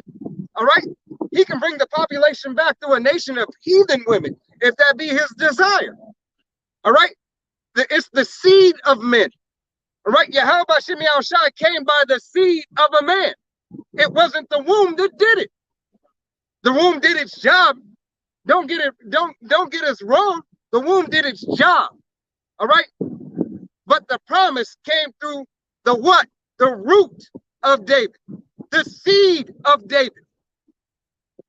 And so it doesn't even have to be said, but if the sincere women know who they is, and we know that we ain't even talking about you. God, if it applies to you and you're sincere and it sticks, hey, call halal Yahweh B'Shem Yahushua. But if you getting cut and you wicked, call halal Yahweh B'Shem Yahushua. Get your wicked ass on, or God, or repent and turn from your ways. This is Ecclesiastes, it's also known as Sirach 36 and 24. He that getteth a wife beginneth a possession, a help like unto himself, and a pillar of rest. Hey, he who getteth the wife getteth a possession. Why? Because, hey, in what is it? Afghanistan, right? Afghanistan, let's just say the Middle East, all right?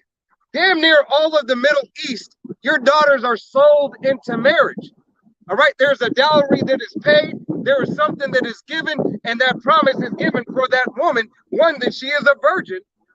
Two, that she is brought up in the correct way, in the manner to be obedient and subservient, right? And that you can take care of that woman. All right, so that she has the things that she needs to fulfill her lot as a woman in the household. All right, so that she can be in servitude and subject unto that man in order and have the things of her desire.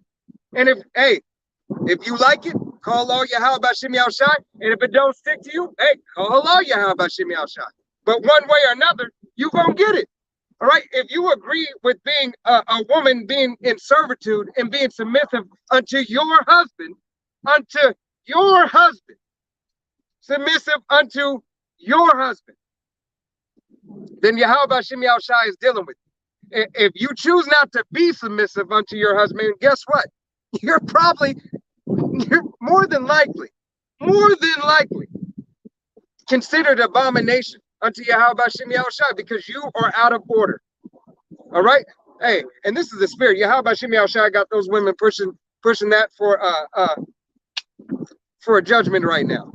That goes to show the wickedness. All right? It's this very thing. We're here talking about women. We never have this.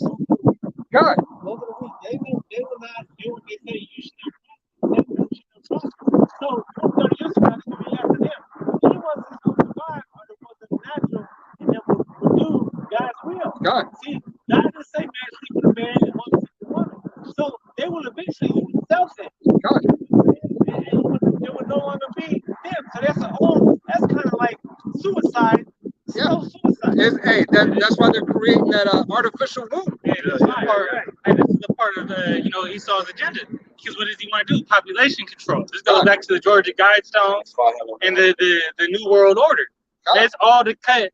It's all to cut off the people who are using up all their resources. Because what is their inheritance? The fatness of the earth. And now that all these resources are being depleted through their wickedness and what's that? Consumption. What is it called? To overindulge in something. To be gluttony. And they're gluttony.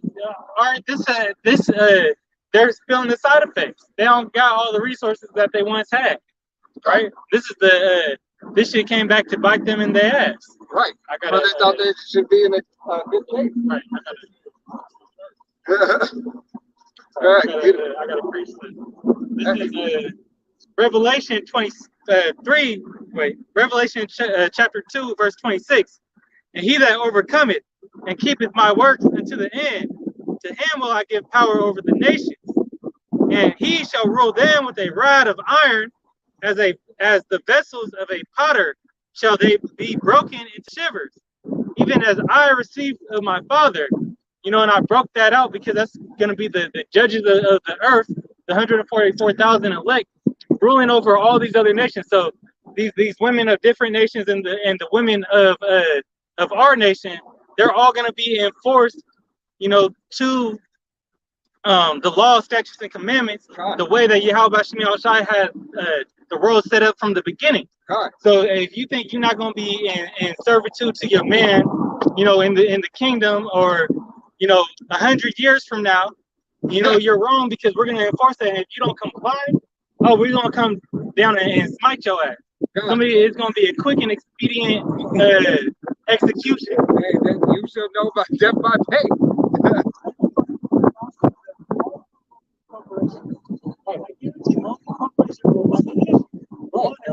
They wish. And here's the thing: in their little fake thing that they stole, or you know, they're obviously the synagogue of Satan.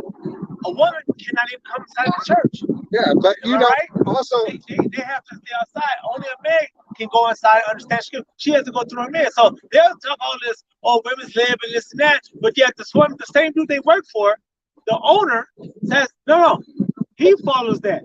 And that's the bad part. They'll get on us, but the guy she works for, he believes in that. but that's that woman's the Ishes also believe that the lineage goes through the woman, right? How does the lineage go through the woman? All right, somebody pull out the definition of lineage. Okay, goes to show you that lineage does not go through a woman. All right, hey, here it is. At camp today, we got there's tons of women. All right, tons of women out receiving judgment today through the will and power of Yahweh Shemi Shai. All right, call hello Yahweh Shemi Shai. All right, because over half of these bitches are wicked. All right.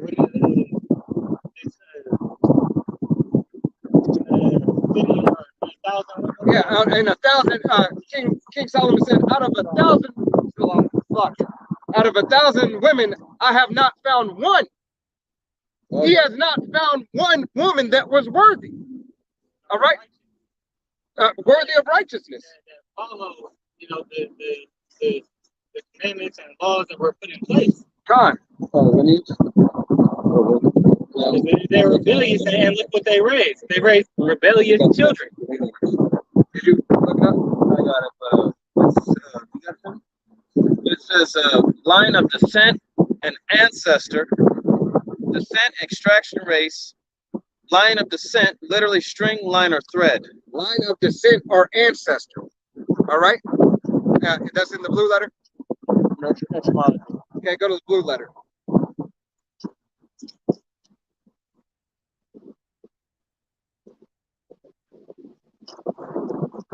Okay, Luke 2:4.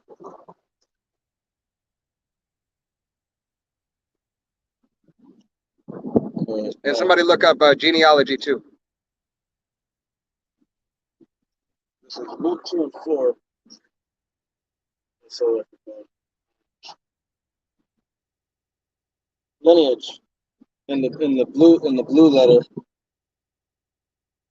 It goes back to the Greek word patria, and it says lineage running back to some progenitor, ancestry, a nation or tribe. But real quick, where does Patria go back to? The patriarchy. Patriarch means male or man. Right. I was gonna have you go this. No, hey, it's the spirit. Call hello, Yahweh Shemi Shai. I thought there was a little bit more definition on that though. Now is just the one that allowed it. Right. But the seed, now it doesn't grow a tree. It gives it the nutrients. You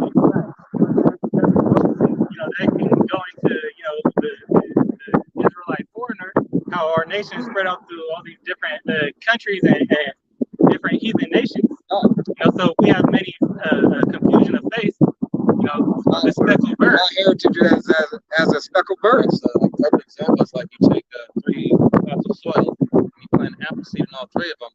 One apple is red, one apple is green, one apple is yellow. It's still an apple.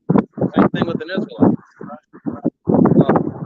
Other definitions is the Israelites, which distributed into the 12 tribes, descended from the 12 sons of Jacob. These were divided into families, which were divided into houses. And what word was that again? Lineage. Lineage.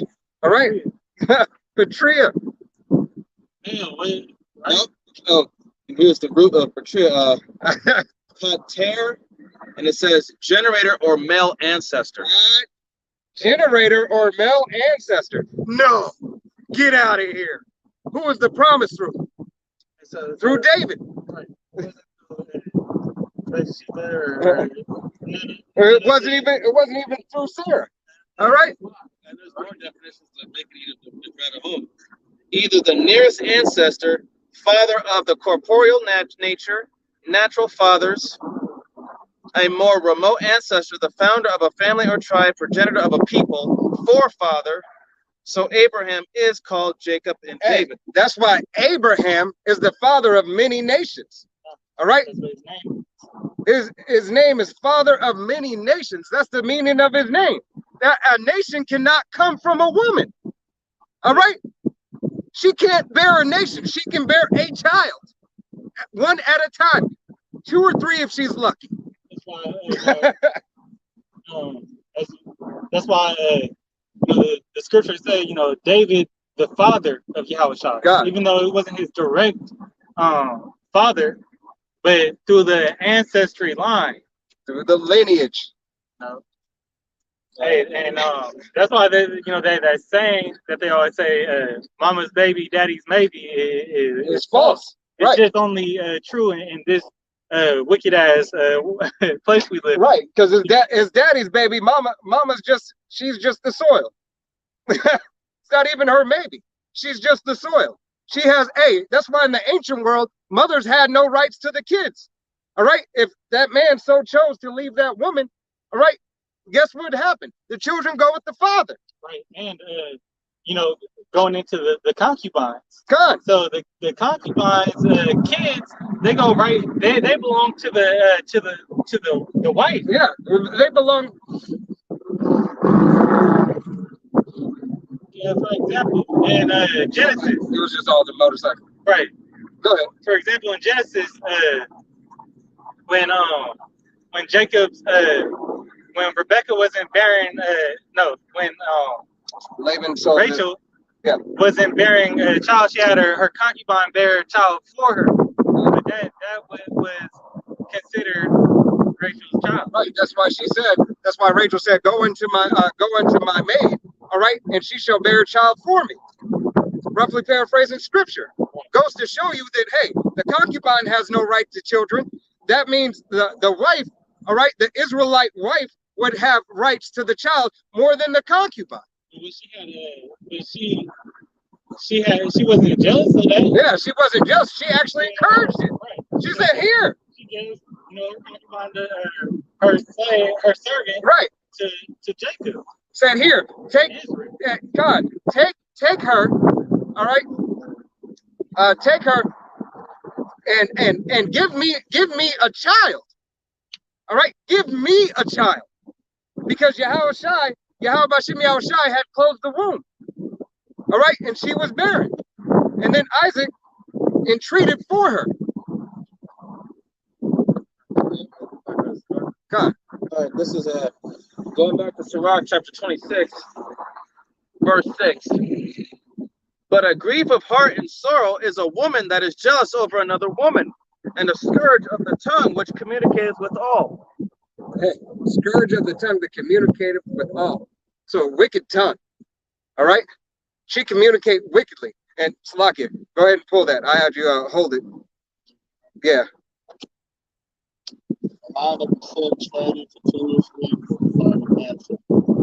Any more on that? This should be a little. Where'd you pull it up in? Oh, okay, kind of. But hey, that gene actually goes back to the top. Yeah. In the blue letter, I think Geo, or something like that. And it goes back to gene, which goes into sperm. God. Think about generation. Yeah, regeneration.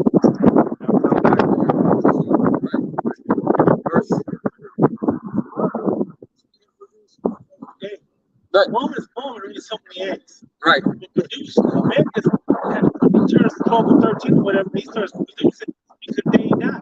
Yeah. I know men that got one pregnant at 82 years old. Tony Randall, the guy from Odd Couple, I don't know if it's Tony Randall or the guy, the more feminine one. He was the one, the clean one and all that, not Oscar. I think it's the other guy. Right. He got a one that 18 years old. You never seen an 18-year-old pregnant. Hey, right. Hey, and that, goes, once again, like you were talking about, hey, there's 10 million sperm that are able to populate that egg, right? The rest of the sperm are to defend off those other spirits. All right, those bodies that are in there, those are to defend off those other spirits from that woman being unclean. All right. I don't care what man you talk to. If that man said he'd rather have a woman that has slept around over a virgin, he is a motherfucking lie. He is a motherfucking lie. Excuse my French. All right. I don't care what nation you belong to. You a lie. All right. And unless you play for the other team. All right. You having the, first of all, you're not supposed to covet anything, that's in the law, not to covet thy neighbor's possessions. Okay, and that's adultery. But that's the act of homosexuality. You try and get, you're basically getting with another man. Yes. Because once they come together, they're joined into one flesh. All right, that's marriage, intertwining. So you trying to get with the next man's wife? You nothing more but a homosexual. Right. Hey, and it goes into, like, there's laws. Don't get me wrong. If that woman, husband died or whatnot, or if it's your brother died, you have to raise seed up unto her and everything like that. There's certain laws to deal with certain things. All right. But hey, from the beginning, if that was the case, where you committed that abomination. All right. Yeah. How about Shimei Awashai? Hey, why was the judgment death? All right. Don't even deal with it. Just cut it off. Cut it off and do away with it. All right. Send it back to me so I can clean it up. All right. And make it whole again. And if it be that it go off again on the left-hand side, I'm going to destroy that motherfucker again. God. Go ahead. Slack it. Sirach 26:7. An evil wife is a yoke shaken to and fro. An evil wife. So a hard ass bitch. All right? That evil bitch. Women are evil. They can be. Not all of them, but most of them. All right? Hey, at least once a month, they show you how evil they can be. All right? For real. Hey, there's some men like that too. What do they call it? They say men have periods. I watched a documentary where they say men have periods as well. They have cycles. Bullshit. There's cycles of the moon. 8 days. 8 days. You, in truth and honesty in our law, we are not supposed to be anywhere in the same vicinity. She's not supposed to touch a doorknob. She's not supposed to. Her ass is supposed to be over. Yep. She's amongst other women in that time. They're in that congregation. Right. That whole house, wherever those women are, is righteously defiled. Right? It is righteously defiled because it was to bring forth children, to shed that blood. So it's righteous, but it is unclean to us. Right? And the examples of Yahweh putting the nation back in order, his nation first and foremost, the same thing is going to be with these other countries and other heathens. All right? Because if you go to the Middle East, they still put their women away. 8 days. 8 days. Her ass is outside of the house in the shack. All right? She can't come in. She cooks. Nobody can cook for her. She got to cook for herself. Right. And you need to contradict her because the women come, oh, we want equal rights and you see the woman that's going, that's how I have something with each other. But yet he'll go buy the oil or the gas that comes from the Middle East. So if you're so offended, why do you still drive that car with the gas and put it for people who are supposedly right? Hey, let's say we'll go to the Middle East. Stop putting your money. Hey, these women in the Middle East, they have been better off living deliciously before. Then they came and seen the westernization of things. Some of them were like, oh, that sounds good. But now that they see how how fucked up the West is, right? Some of them and most of them are like, you know what? I just want to go back to, doing it the way that it used to be, the old way. It used to be, it was better. I could stay at home and everything. Yeah, like I want to do and have certain rights, but it affects me, right? It affects the household. It affects the dynamic of the woman and the mother that I was raised to be. I'm not feeling it.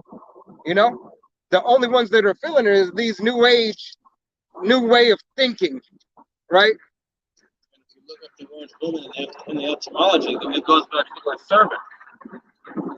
Yeah, you look up the word woman, it means servant. Yeah, because we're all and as the man, as the woman is the servant to a man is servant to Yahweh Bashim Yahushai. All right, we are all servants. We all serve somebody. All right, but it is not Yahweh Bashim Yahushai's lot to make men to serve women. It was made, the woman was made for the man, not the man for the woman. Right? The woman was made for the man. So it is that balance. It is that balance that Yahweh Bashim Yahushai has created in the earth, but he threw it off balance for the disobedience. Right. All right, Sirach 26:7. An evil wife is a yoke shaken to and fro. An evil word bitch, once again. Evil. This spiteful and despising and conniving fucking bitch. Always running her mouth. All right? A woman that always run her mouth. Gotta talk about everything, gotta answer for everything. Shut the fuck up. Shut up. If you shut up, you might learn something. All right? Men have to shut up as well. I'm not excluding this to women, but hey, sometimes shut the fuck up. You talk too damn much. That go for Jake too. I'm not even excluding myself. Sometimes I talk too damn much. I gotta shut the fuck up. He that hath hold of her is as though he held a scorpion. God, you have hold of a woman that talk too damn much. It's like having a scorpion in your hand, always getting stung. At every turn, you shit, I'm poisoned. It's not good. I think I'm sick. Yeah, you sick. Right. I'm sick and tired of your ass. I'm sick of this. I'm sick of going through this shit. All right. But hey, it's women now who say I'm sick of it. That's why divorce is at an all-time high. Right? The divorce is at an all-time high. Why? Because she's sick of it. All right. The money is gone. The thrill is gone. Right. Go ahead. But these divorce courts, the woman always said the man is crazy. And I said, well, yeah, he's crazy because you drove him crazy.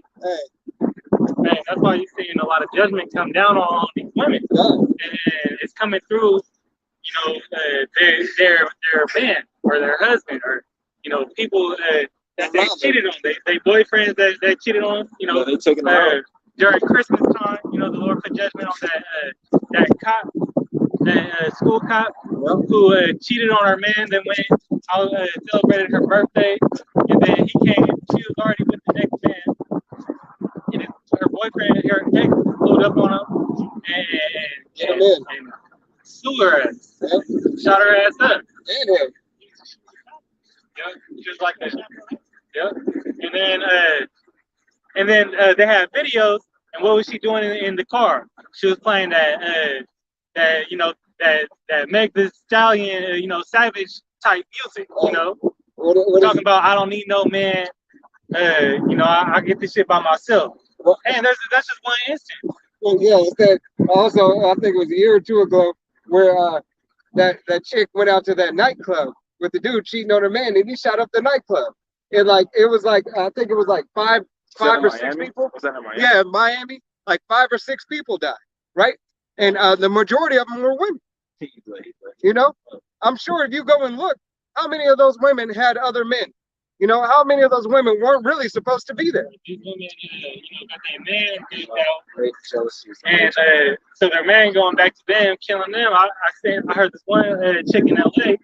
She probably about 6 months ago. Her man came and killed her and himself in front of the kids. Oh.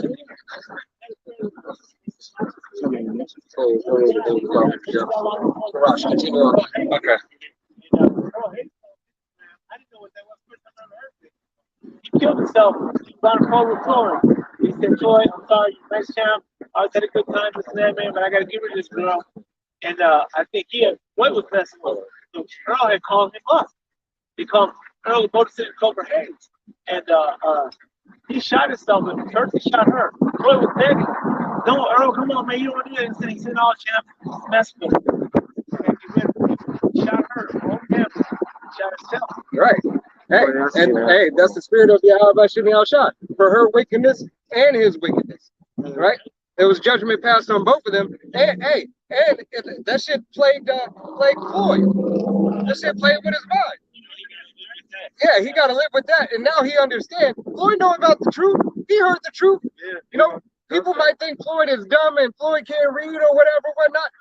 He read those checks. All right, he read those checks, and he got enough. He know enough to maneuver in this world to get him where he wanted to be. All right, whether he did it through wickedness or not. So he has worldly knowledge, but he's heard the truth. All right, and he know judgment's gonna come for him. Nevertheless, he know he gotta pay. All right, that's why he living his best life. Yeah, I already tell him to pull it. This is Sirach 26 and 8. It says, a drunken woman and a gatter abroad causes great anger. Hey, a drunken woman. That's why all these bitches going out to the bar. All right. Hey, women are more drunk than ever. Talking about YOLO or It's a bag. Yeah. I'm gonna get this bag. You know, now women are going out to happy hour. Women go to happy hour to look to who they can go home with tonight so they not so lonely. All right? I don't want to be alone tonight looking at spirit. Drinking with this philosophy of Esau and the mentality, you know, that they push forward, you know. It's like the brother said, it's twofold. All right? Because being drunken with the philosophy also is these women being able to gather abroad alone. That's the philosophy of this queendom. That they're able to think that everything is going to be okay. If there's not repercussions and consequences. All right, here it is. You let Jake hit. You let whoever hit. They want a relationship. And you said, no, it was just for the night. Right? Oh, I can't believe. Oh, you got to go. All right. Hey, that's the horse and the rider. Continue on that. This is Sirach 26, verse 8 again. A drunken woman and a gatter abroad causes great anger, and she will not cover her own shame. Causes great anger and will not cover her shame. All right? She makes, go ahead and read it. Go ahead and pull the script. Yeah, I already know. Okay, go ahead. Proverbs 6 and 34. Mm-hmm. This is Proverbs 6 and 34. For jealousy is the rage of a man, therefore he would not spare in the day of his vengeance. God. For jealousy is the rage of a man. All right? Hey, and if we be men of Yahweh Shimei Al-Shai and are made after his stead to be in his way and to walk in his way, do you think his men wouldn't be jealous? Do you think if he made man in his own image, there wouldn't be jealousy? All right? Most I call himself a jealous power. God. All right, go ahead, Darash. Verse 9. The whoredom of a woman may be known in her haughty looks and eyelids. God. So all the fucking makeup, all right? Her haughtiness and her eyelids, all right? Her bowing down her eyes, battering those eyelashes, and looking back, looking away, and then looking back. Going in the fucking car, she's supposed to be looking dead ahead, but she in every other nigga's car. All right? When you see on TikTok and shit on YouTube, and she be like, you know, she be putting her phone like this, and then she put it up to the window, and she be like this, looking. All right, so the dude can have her number. And the dude like, hey, give me the phone number. Both of them deserve to die. Because what they do all that is a woman just want attention. God. You know? They put all the makeup on, the eyelashes, you know, all that facade, you know, to get the attention. That's why when they go out, you know, they looking around, they walking some type of way. You know, they looking at who's looking at them. You know, this chick's got making a scene. Yeah, this chick's that's why they've allowed it, especially people on our nation, starting with the top tribe of Judah. You know, those in the, I think the Puerto Ricans, the Ephraimites, you know, they probably the worst ones. Hey, these chicks got something else coming. Hey, it's gonna be mostly women who are slayed in that day, because women outnumber men. All right, and they're proud. All right, go ahead and continue on that. God. Hey, that's why. Hey, these chicks don't just have haughty eyelids anymore. All right, these heifers are taking face off. All right, they the I'm gonna get you sucker. She taking off a leg, removing a breast, peeling off the face, fingernails, eyelashes, teeth, the whole 9 yards. It's like you taking chicks back home from the club when she wake up, roll over there, stand on the pillow, and she look like a totally different person. Oh shit! This is a Sirach 19 and 29. A man may be known by his look, and one that hath understanding by his countenance when thou meetest him. All right, so we see, you know, we see through the bullshit. We see through all that stuff that you're doing and your behavior, you know, so we can discern what type of person you are. And that's for anybody that comes up to the camp, you know, and but how you handle yourself when you go out and the way that you act and how you look. Most of these women is proud. Got their nose lifted up at you. Right. But they don't know how to fix their own car. They don't know how to pump their own gas. Those women's car broke down. They expected Captain Saberho to come to the rescue, and one did eventually come, but they looked back over here a couple of times. No, bitch, you got it. Like you said, like your mama Beyonce said, all the independent women, you independent, you got it. All right. They love that ugly ass. This is Continue. This is Sirach 26 and 10. If thy daughter be shameless, keep her in straitly, lest she abuse herself through overmuch liberty. God, if your daughter be shameless, keep her in liberty. Hold on to her. Keep her in the straight path. Keep her. Hey, that's why, what do they say? Your daughter, you're supposed to be your daughter's first love. All right? You're supposed to fashion the man that you want her to marry. That's why you choose the man for her to marry in the ancient world. To make sure he's of a good name. To make sure that she's obedient to him and going to give him his pleasures. As she should as a woman when she comes of age. All right? Go ahead. Verse 11. Watch over an impudent eye, and marvel not if she trespass against thee. Marvel not if she trespass against you. But the impudent, somebody pull up that word. Impudent. I'll look it up when we get to my book. No, it's not a blue line. Yeah, the blue, I don't have the apartment. It's IMPUDENT. And it's impudent means without shame. Without shame. All right? And even though brothers know what it means, all right, we're just looking it up for the spirit, for edification. All right, to give you the definition. So read it again, Darash, and go ahead and put without shame in there. All right. This is Sirach 26 and 11. Watch over a shameless eye, and marvel not if she trespass against thee.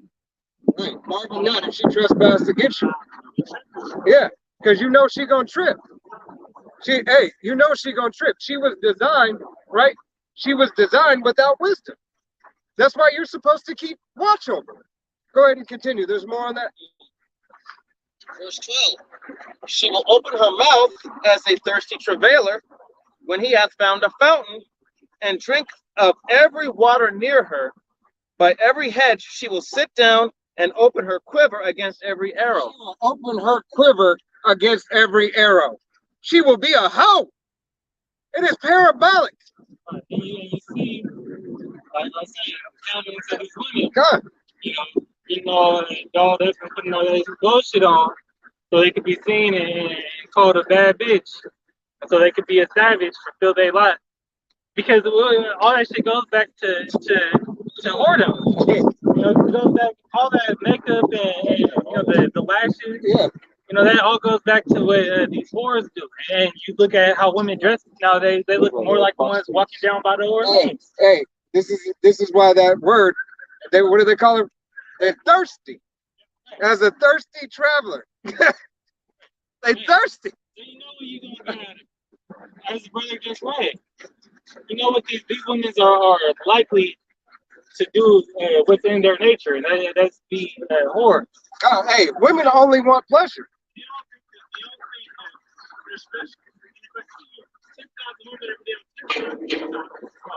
Right.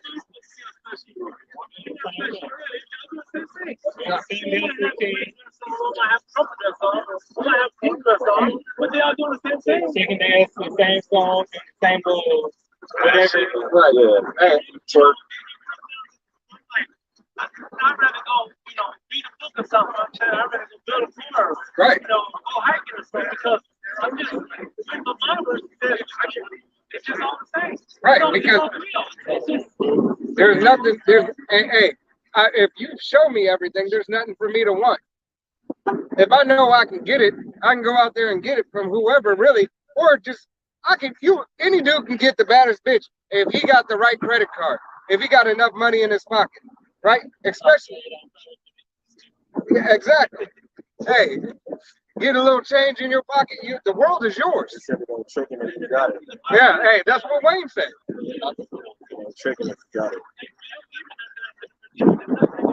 Right. Hey.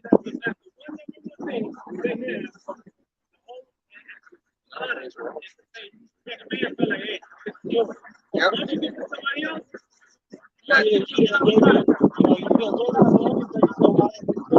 Right. Hey, that goes back into she's trying to wear the white dress saying she's virtuous. They all do. All right. And then on top of it, women are made for pleasure. Right? And there's nothing wrong. Understand that the nature of a woman, right, is to be subservient unto a man. Well, shit. Look in the law. What does the law say? Be fruitful and multiply. If you are made subservient unto me, that means that Yahweh Shem Yahushua made me to want to procreate. So if I need a woman to procreate, you are my desire. How much more are you going to desire to get popped? You're desiring the D.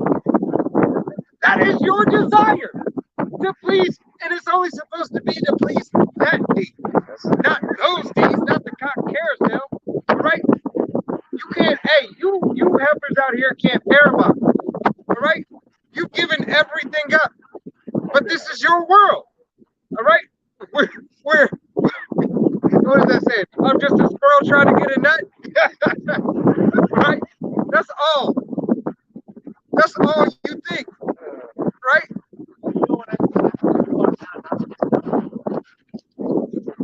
No. but one of these problems not something to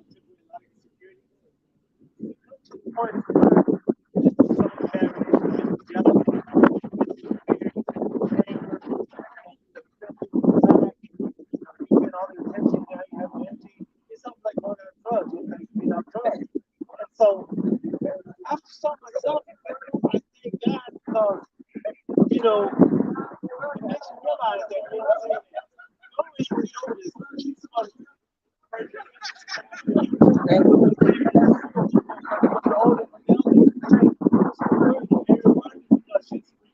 Right.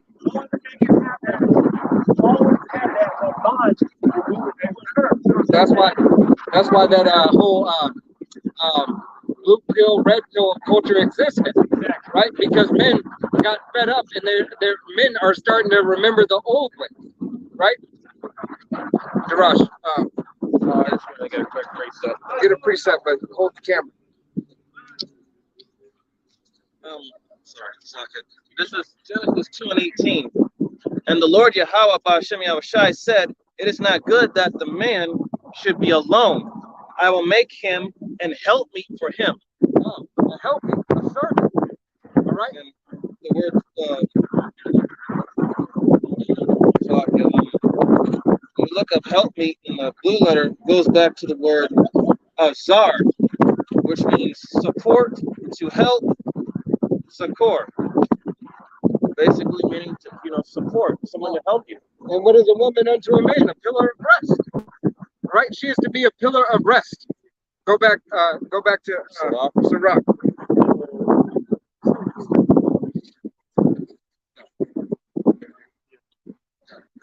Proverbs 7 verse 10. It says, I'm gonna start at 8. It says, passing through the street near her corner, he went the way to her house in the twilight, in the evening, in the black and dark night. And behold, there met him a woman with the attire of a harlot and subtle of heart. She is loud and stubborn. Her feet abide not in her house. This is going on, not in her house, the house of her man. God. So she outside of her house now. God. Hey, that's a parabolic too. God.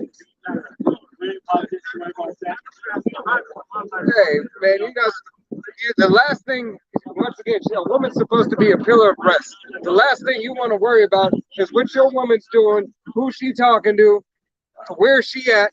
No, her ass is supposed to be where she's at home, or with her sisters. All right, with her, not her girlfriends, her sisters. All right, girlfriends or sisters are different. Your girlfriend will lead your ass astray. All right, your sister is supposed to have your fucking back. All right, a true sister. All right, she's supposed to watch out for you. She's supposed to take care of you. Her kids are your kids. This is Sirach 26 and 13. The grace of a wife delighteth her husband, and her discretion will fatten his bones. Hey, a grace of a wife will delighteth her husband and fatten his bones. All right, what do they say? Hey, when a man is in love and comfortable, he gains weight. All right, he gets set in a comfort state. Right, because I have a pillar of rest. I don't have to worry. But if I got that bad bitch, all right, and I'm a simp ass dude, I'm running around trying to catch this bitch doing something. Right. I'm wasting time. I gotta find this bitch. I'm going through her phone. I'm doing this. I'm doing that. She at this restaurant. She ain't here to feed the kids. Fuck that bitch. All right. I think it's like 2 more, right? Verse 14. A silent and loving woman is a gift of the Lord. Hey, not too many brothers have those. Read that again. Hey, for all you women that fall unto this, hey, call Allah Yahweh Shem Yahushai. May you continue to be a blessing unto your husband through the will and power of Yahweh Shem Yahushai. All right? Hey, because hey, it's truly, hey, we can only imagine. And hey, for you sisters that are out there trying, hey, keep on praying to Yahweh Shem Yahushai, that you only get better. All right? As we get better. This is Sirach 26 and 14. A silent and loving woman is a gift of the Lord. And there peace of mind. and there is nothing so much worth as a mind well instructed. A mind well instructed. Once again, proving that a woman needs to be led. I don't know if you so-called men hear that a woman needs to be led. That's why that pimp ass nigga on the corner is talking to yo chick and fucking yo bitch. Because he got that mouthpiece. He's leading that hoe to destruction.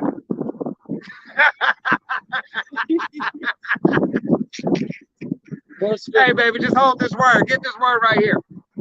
And she's like, okay, daddy. Okay. In verse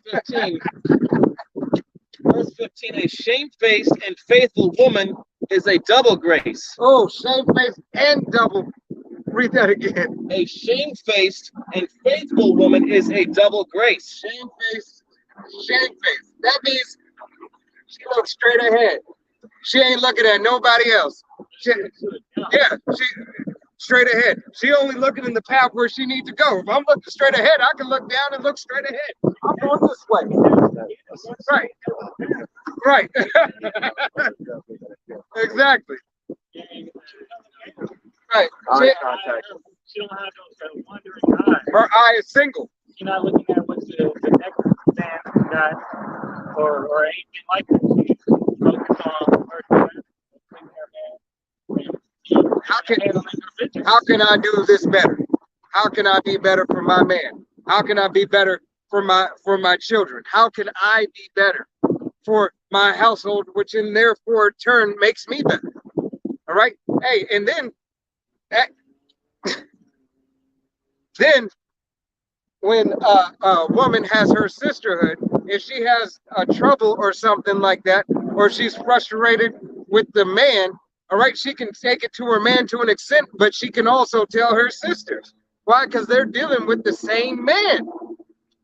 They deal with the same man. They love the same man. The same man has them in order. What is that video like a couple of months ago from the Middle East? Oh yeah. And that dude, and they were bickering back and forth, and it was the older wife and the new wife, and they were bickering back and forth. He said, hey, basically, you want me to solve this? Okay, guess what? We're getting another wife. Oh yeah. It's done. It's solved. Hey, you want to shut the hell up now, right? Or you don't want to deal with somebody else because now you're dealing with this one. But guess what? I feel like we need another one so we can balance the dynamics. Now I'm not dealing with you. I'm not dealing with you. I'm dealing with her. Why? Hey, through the spirit, I want more children. She not giving me a headache right now. Yahweh Shemi Ashai might open her womb. Now what is it? You got to be in order. All right? Psalms 26 and 15. A shamefaced and faithful woman is a double grace, and her continent mind cannot be valued. It cannot be valued. Hey, a mind well instructed cannot be valued. All right? For her to receive the instructions of her Lord, of her husband. All right? It cannot put, hey, it's more precious than rubies. It's more precious than gold.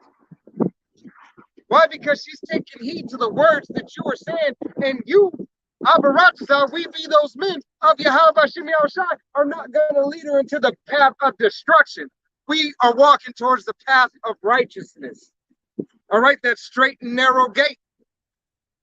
Because we are the Most High's woman. All right? All right. Shalom. That was it, right? No. Hey. Well, I could go to 16. Yeah. Whatever. You can go to 16, go 3 verses. Only go 3 verses. I think it's like 3 verses there. This is verse 16. As the sun, when it arises in the high heaven, so is the beauty of a good wife in the ordering of her house. A woman, a good wife, keeps the order of her house. Make sure that the house is clean. Make sure that everything is taken care of. Make sure that kids are fed. Make sure that everything is in order. All right? As the husband is to keep everything outside of the house and in the house in order. Pertaining to what? The house.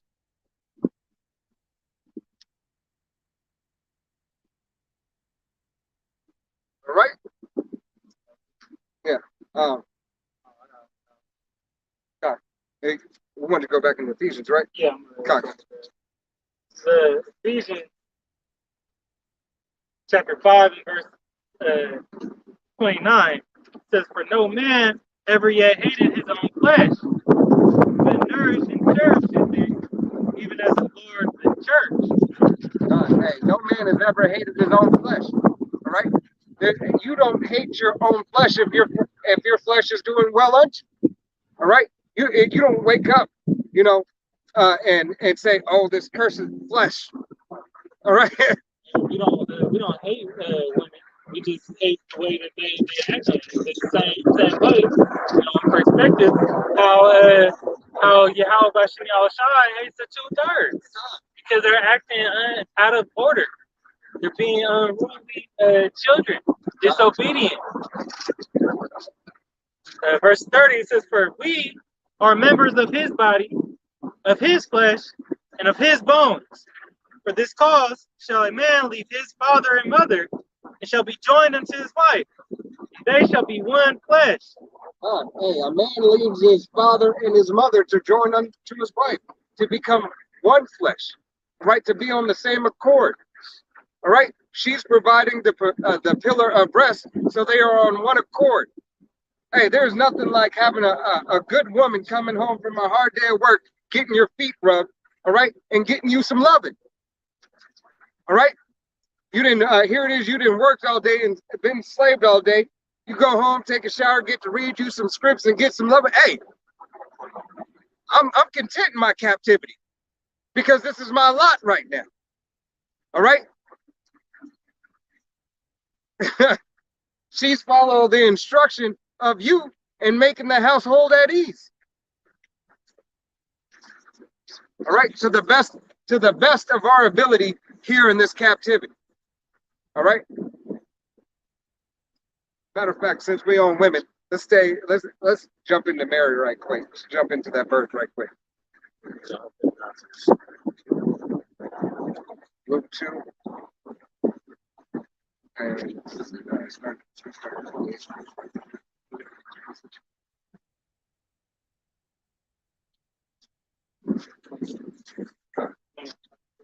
yeah, because we're gonna do it chronologically.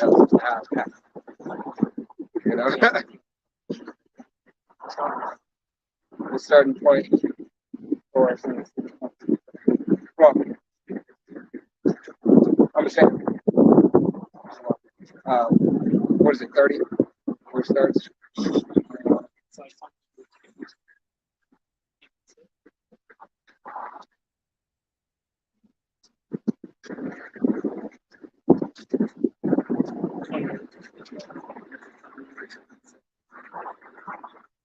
God, that's what I was like, 26 or 28? That's 26. Okay, so 28. Oh. My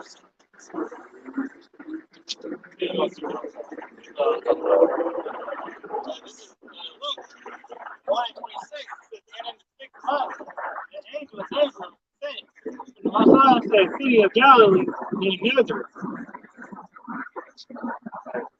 Yeah. To a virgin espoused to a man whose name was Joseph of the house of David, and the virgin's name was Mary. Was espoused to a man. All right. And what is the Spanish word? For husband and wife is esposo and esposa. All right, esposo, and then what is spouse? My husband or my wife. God. Matter of fact, somebody just for edification, go ahead and pull it up. I thought I already seen you pull it up, Darash Stockett. The word spouse? Yeah. Oh, gosh. I need some tape. Blue letter. Yeah, you can look it up in the blue letter too. But here we go. The word spouse. The etymology. A married person, either one of a married pair, but especially a married woman in relation to her husband. Right. Hey, that's plain and simple. And we know that the blue letter goes off. All right. The blue letter goes off on this particular word. All right. That's why you have to get into it like the apostles say. Starting with Apostle Tahar, Apostle Gabar, Apostle Ramla, Apostle Rakat. All right. Don't be afraid to get in these words and look up these words to understand this true meaning and this definition of this book. All right. That's how you find out these mysteries. The deep, dark parables. All right. You can drop that. Luke 1:27 to a virgin, 28. And the angel came in and heard, saying, Hail thou that art highly favored, the Lord is with thee. Blessed art thou among women. And the angel came to her, all right, came in unto her and said, Blessed art thou amongst women. Amongst women. That goes to show you right there that, hey, that angel made a very specific distinction. All right. You are blessed amongst women. You are highly favored amongst other women. All right. And you will have the chief position over all women. they were inspired unto you because you're the one who the vessel that Yahweh Shai came through. All right, but nevertheless, you just did what you were made for. All right, you got it, Rush? Yeah, Luke, Luke 21, Luke 1 and 8, Luke 1:28. I'm getting right now. Came in. When it says came in, to go out or to come in, to enter, the entrance into any condition, basically to go out, like to come in through an entrance, like Right. into a house or a dwelling. Entrance into a dwelling. Mm. All right. There's a. You can look that up in the etymology.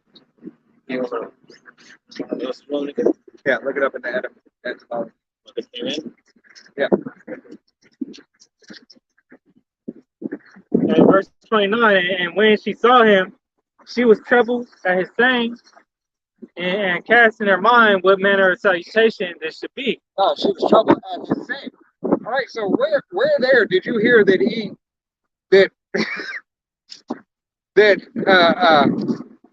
intercourse happened? That he impregnated her. Read that again. Listen closely. Verse 29, and she saw him, she was troubled at his saying, and cast in her mind what manner of salutation this should be. So they was just talking. So why did he really like this? Mary had that fear. Right. What's going on? All right. So the etymology, came, go to past tense, come meaning to move with the purpose of reaching, or as to reach some point, to arrive by moment or progression, move into appear, become perceptible, come to oneself, or recover, or arrive, or assemble. To arrive or to assemble. Nowhere in there was there to receive any kind of seed or anything. All right? It's not the CUM. Right? Verse 30 says, and the angel said unto her, fear not, Mary, for thou hast found favor with the Most High, and behold, thou shalt conceive in thy womb, and bring forth a son, and shalt call his name Yahweh Shai. So she shall conceive. All right? What manner of this? He said, hey, you shall conceive a son, and you shall call his name Yahweh Shai. All right? You shall call his name Yahweh Shai. He will be blessed. All right, go ahead. I think there's 2 more verses now. Verse 32, it says, he shall be great, and shall be called the Son of the Highest, and the Lord of power shall give unto him the throne of his father David. You shall give unto him the throne of his father David. Going to show you the promise. All right, it was fulfilled that David's seed would inherit the throne forever. All right, because here it is, the savior, all right, of the nation of Israel. All right, starting with you so-called Negroes, all right, then going to you Negroes, Latinos, and Native Americans whose father's line goes back. 1/3 of you, Yahweh Bashem Yahushai, shed his blood for you first. All right, was ordained to shed his blood for you first. But first and foremost, 144,000. Then the multitude of the 1/3, and then the rest of the nation of Israel. All right, that's why all of Israel received the promise, because Yahweh Shai shed his blood through the will of Yahweh to bring us back. All right, to being his people, to cleanse us from our evil doings.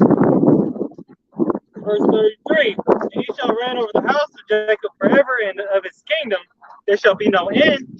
Then said Mary unto the angel, how shall this be, seeing I know not a man?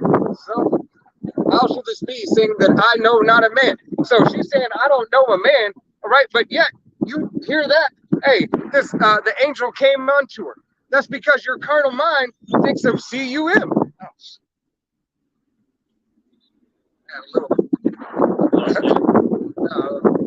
Leaves. So the latter end of this portion that I read, was before she was married to Joseph, and the beginning part that we read, happened after she was already impregnated. Right. That's when Joseph had put her away. All right, because it said she was already 6 months. All right. That's also a stumbling block for those who can't get it.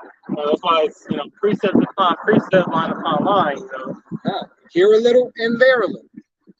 All right. Go to the book of Matthew. This is Matthew chapter 1, verse 18.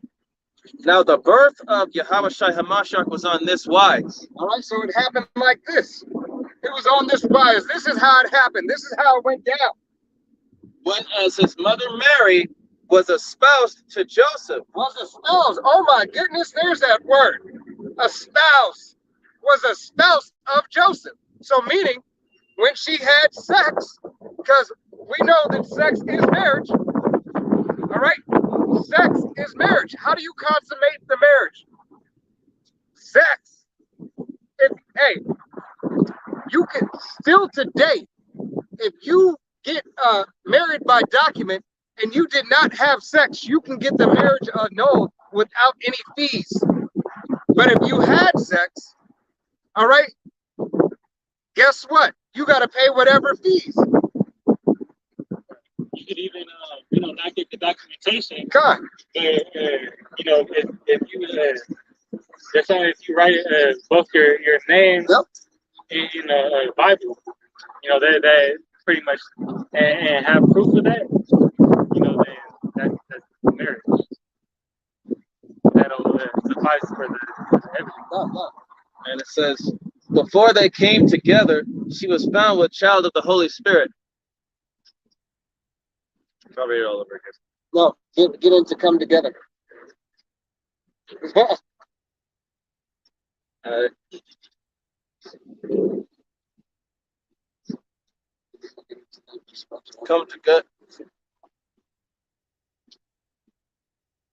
Come together to assemble.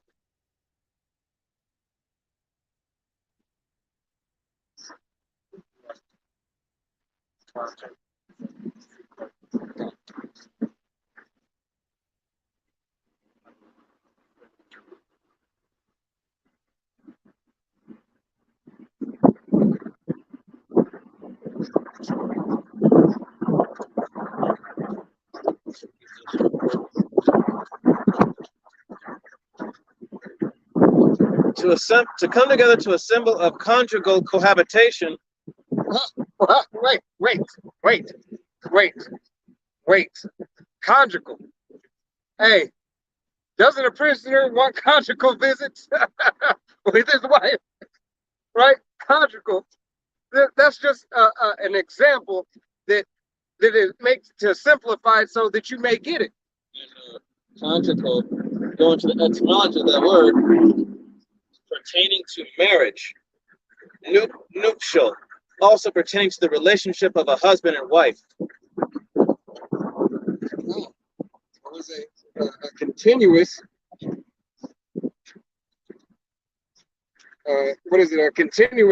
Basically a continuous romance. All right, the act of what? Sex. All right, go ahead, Jerash. Verse 19, then Joseph, her husband, being a just man and not willing to make her a public example, was minded to put her away privily. Hey, so once again, in that 6 month, she was put away. Where'd she go? She went to visit her cousin. All right, which was John the Baptist's mother. Okay, and matter of fact, to go and show the first marriage, go to Genesis. Let's get the first marriage to prove it. Genesis, I think it's chapter 2. and then go ahead and look it up in the either the etymology. Somebody look it up in the etymology, and somebody look it up in the blue letter.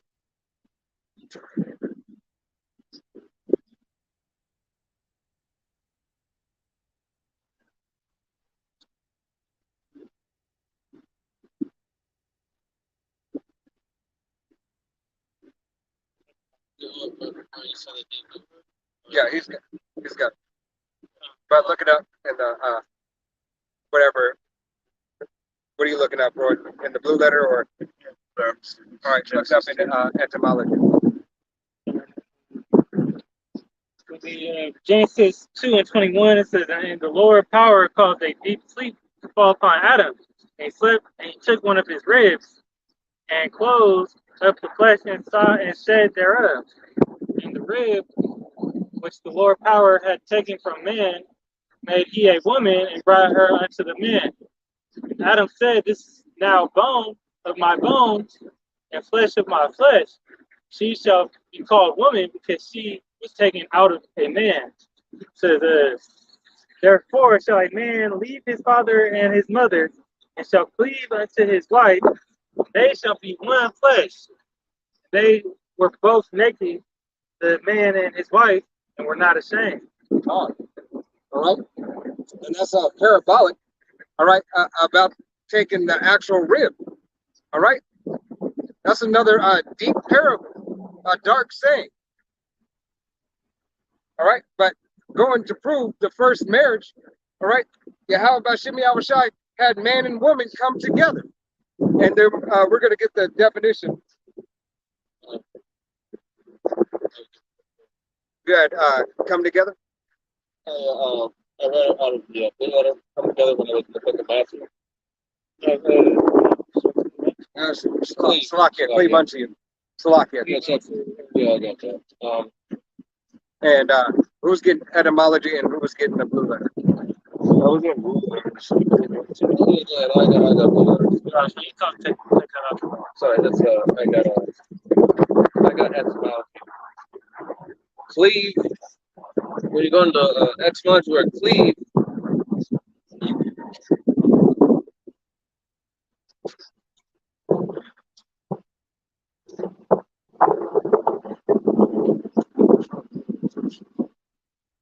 cleave, to come or be in close contact with, stick or hold together and resist separation.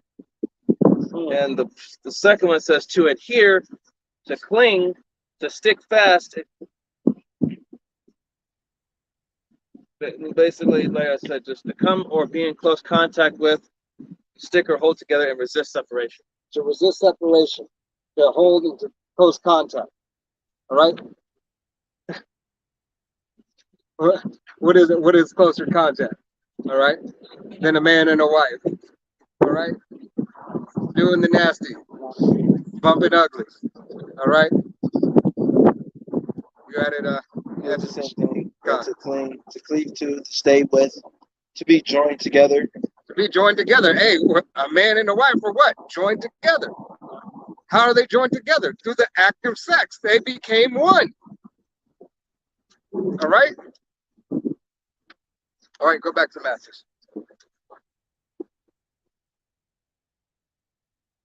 Matthew chapter 1,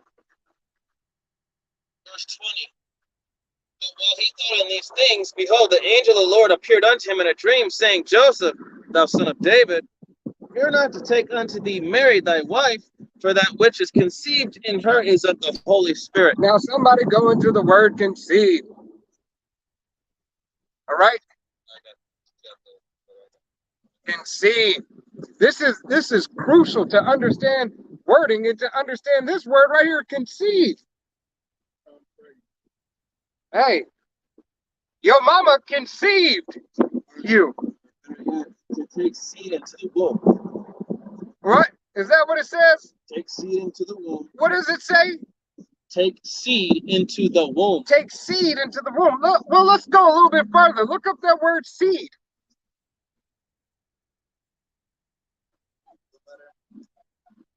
Is of a man who father children to be born. What? of a man who fathered children. I couldn't hear you. A man who fathered children. A man who did what? Fathered children. How do you father children?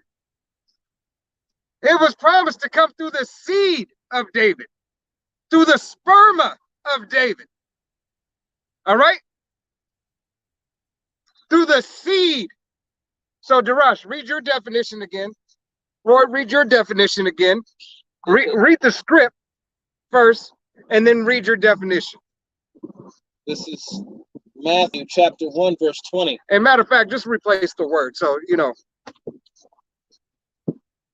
But while he thought on these things, behold, the angel of the Lord appeared unto him in a dream, saying, Joseph, thou son of David, fear not to take unto thee Mary thy wife, for that which is taken into her womb is of the Holy Spirit. So which is taken into her womb to conceive.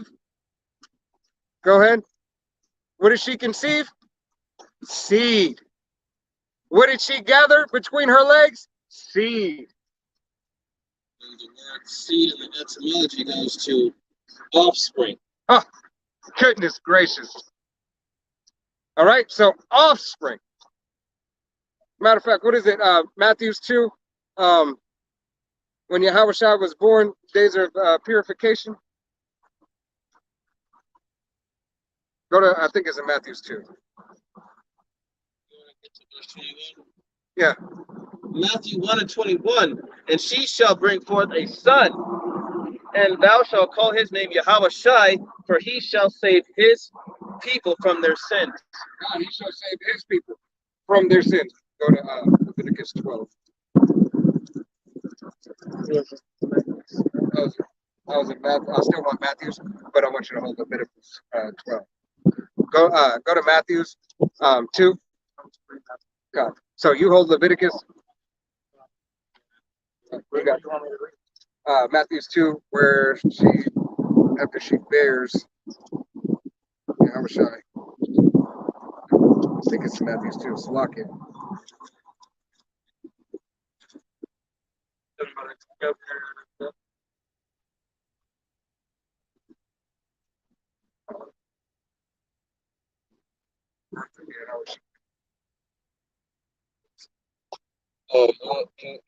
Matthew 2 and 1.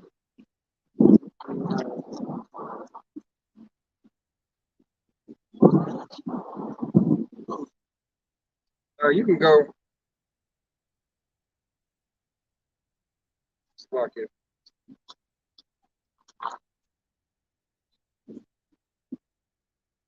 Go to 8. Look at Matthew chapter 2 and verse 8. It says, and he sent them to Bethlehem and said, go. Start at 7. Start at 7. So wait, what point? Sorry. Because when he was born, right? So she bear him, slock it.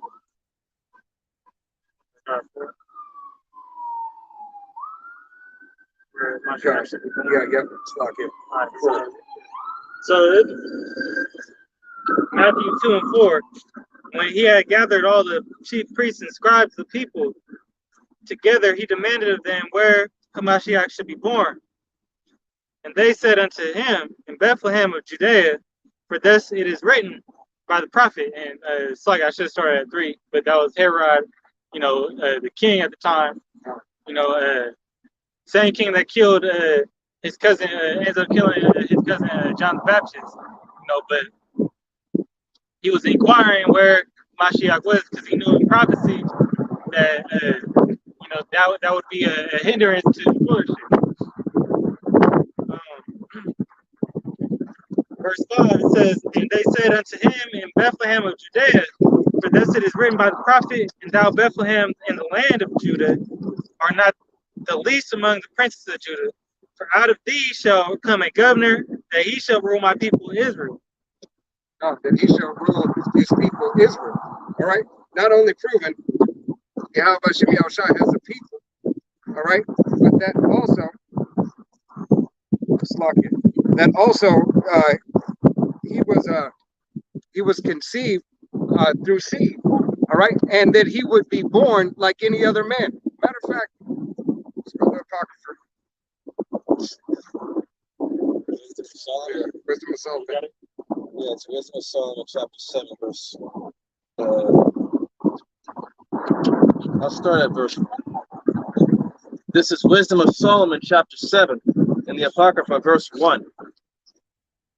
I myself also am a mortal man, like to all, and the offspring of him that was first made of the earth. The offspring of him that was first made of the earth. All right, goes to show you that here it is.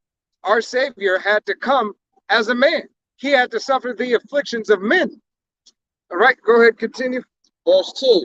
And in my mother's womb was fashioned to be flesh in the time of 10 months. He was fashioned in his mother's womb. All right, so he was fashioned. He was developing in his mother's womb, like any other child that was born. Being compacted in blood of the seed of man. Oh my goodness, there's that word again. Of the seed of men, of the sperm of men. All right, and the sperm of who? David. All right. And the pleasure that came with sleep. And the pleasure that came with sleep. Because what comes, sleep is likened unto what? Death. All right, go ahead. Verse 3. And when I was born, I drew in the common air and fell upon the earth, which is of like nature, and the first voice which I uttered was crying, as all others do. Right? The first voice that he uttered was crying, as all others do. All right? That there was no other way for him, all right, or no other thing that happened to him that didn't happen to the man. All right? He had to come in the likeness of men. Because this was, Solomon, his previous reincarnation, God. to come forth and, declare this, Verse 4. I was nursed in swaddling clothes, and that with cares. Verse 5. For there is no king that had any other beginning of birth. There is no king. So if he's the King of kings and Lord of lords, and there is no king that had any other way into the world.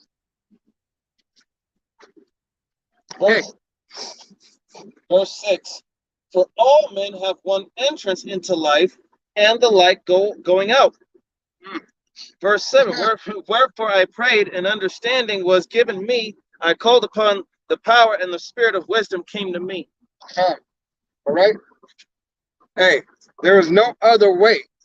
There was no other way. Okay, and when I think reading down in, I believe it's in verse 2, reading down, where they take him to go see, I forget the prophet's name, but he shouldn't die until he's seen the sun. Yeah.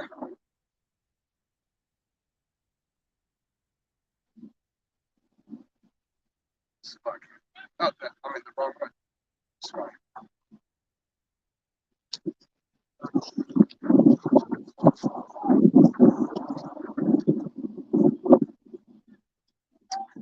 Salakia, can somebody look up? It's Matthew 2:17. It says, then was fulfilled that which was spoken by Jeremy the prophet, saying, in Ramah was there a voice heard, lamentation and weeping, and great mourning, Rachel weeping for her children, and would not be comforted because they are not.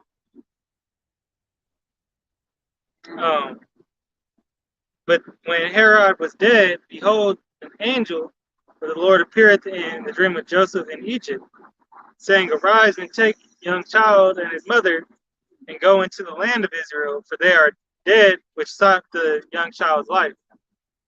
That wasn't what you was looking for. No. Because basically the prophet, right, would not see death until Yahushua was born, right?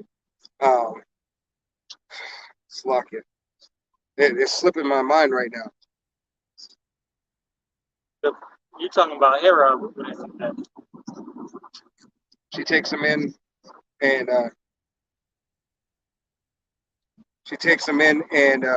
she wouldn't go up to the feast because she was just born. Yahushua was just born.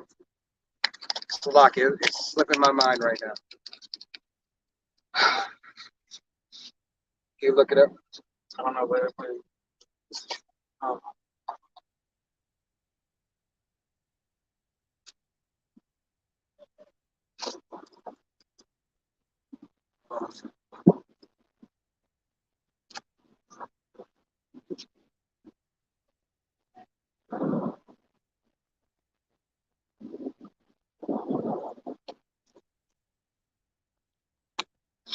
Slovakia.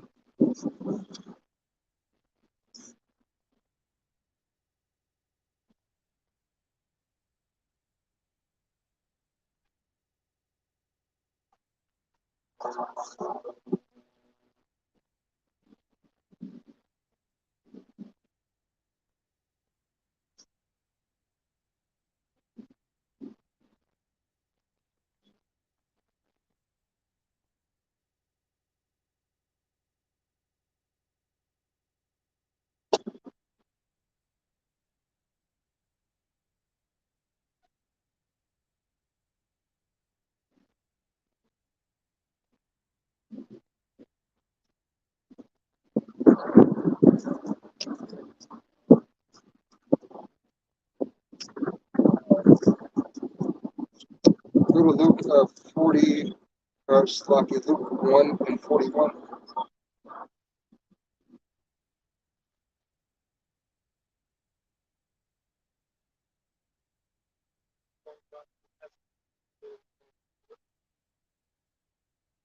You want me to read that? I just want you to look right there like this.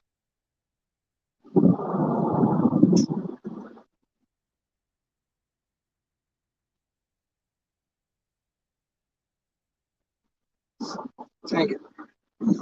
I can't be slipping my mind right now. I can't. Slovakia. Slovakia. It's slipping my mind right now. I cannot. Abaratazah, how about Shemi Shai, bring it back. All right. But basically, a woman, when she had a child, she was unclean. All right. She's unclean for a certain amount of time.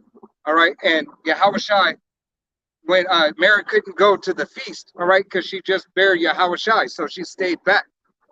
All right. And as well as John the Baptist, I think, am I confusing it with John the Baptist's mother too? All right. But if you go into the law of purification, go to Leviticus 12. God.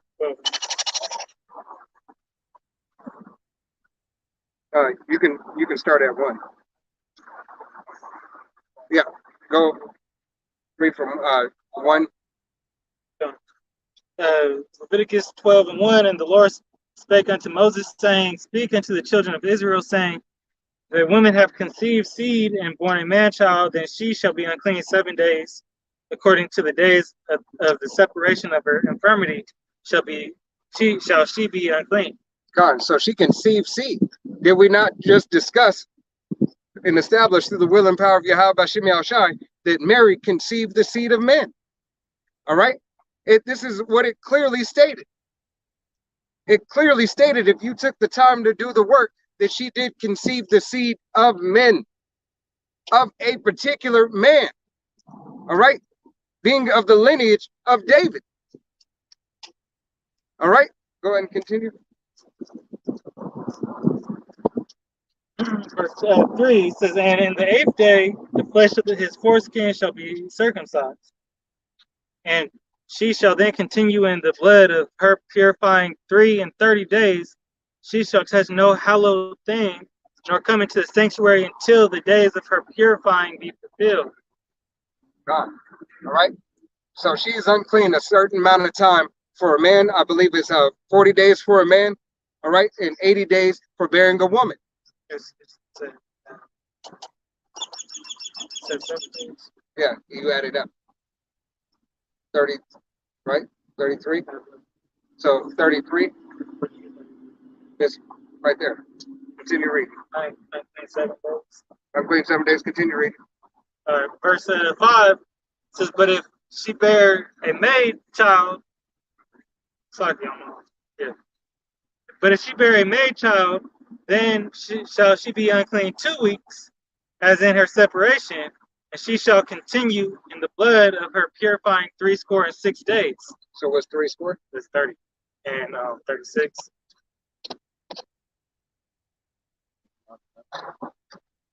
Continue. It says, and when the days of her purifying are fulfilled, for a son, for a daughter, she shall bring a lamb for the first year, for a burnt offering, and a young pigeon or a turtle dove for a sin offering unto the door of the tabernacle of the congregation unto the priest. Who shall, you want me to read through it? No, that's it. But if you go down, it goes to tell the days of purification. Go down. Saying, did you want me to finish off the chapter? That goes into. No. No. Yeah. All right.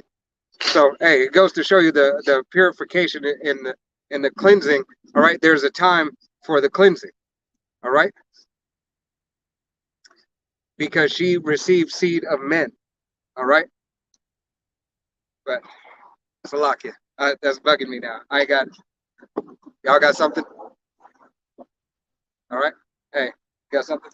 All right. But with that, we're going to close out. We want to give all honor and glory and praise unto Yahweh.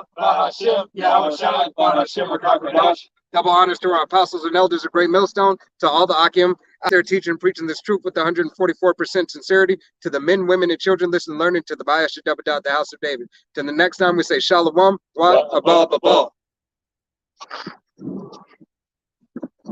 I gotta find that account.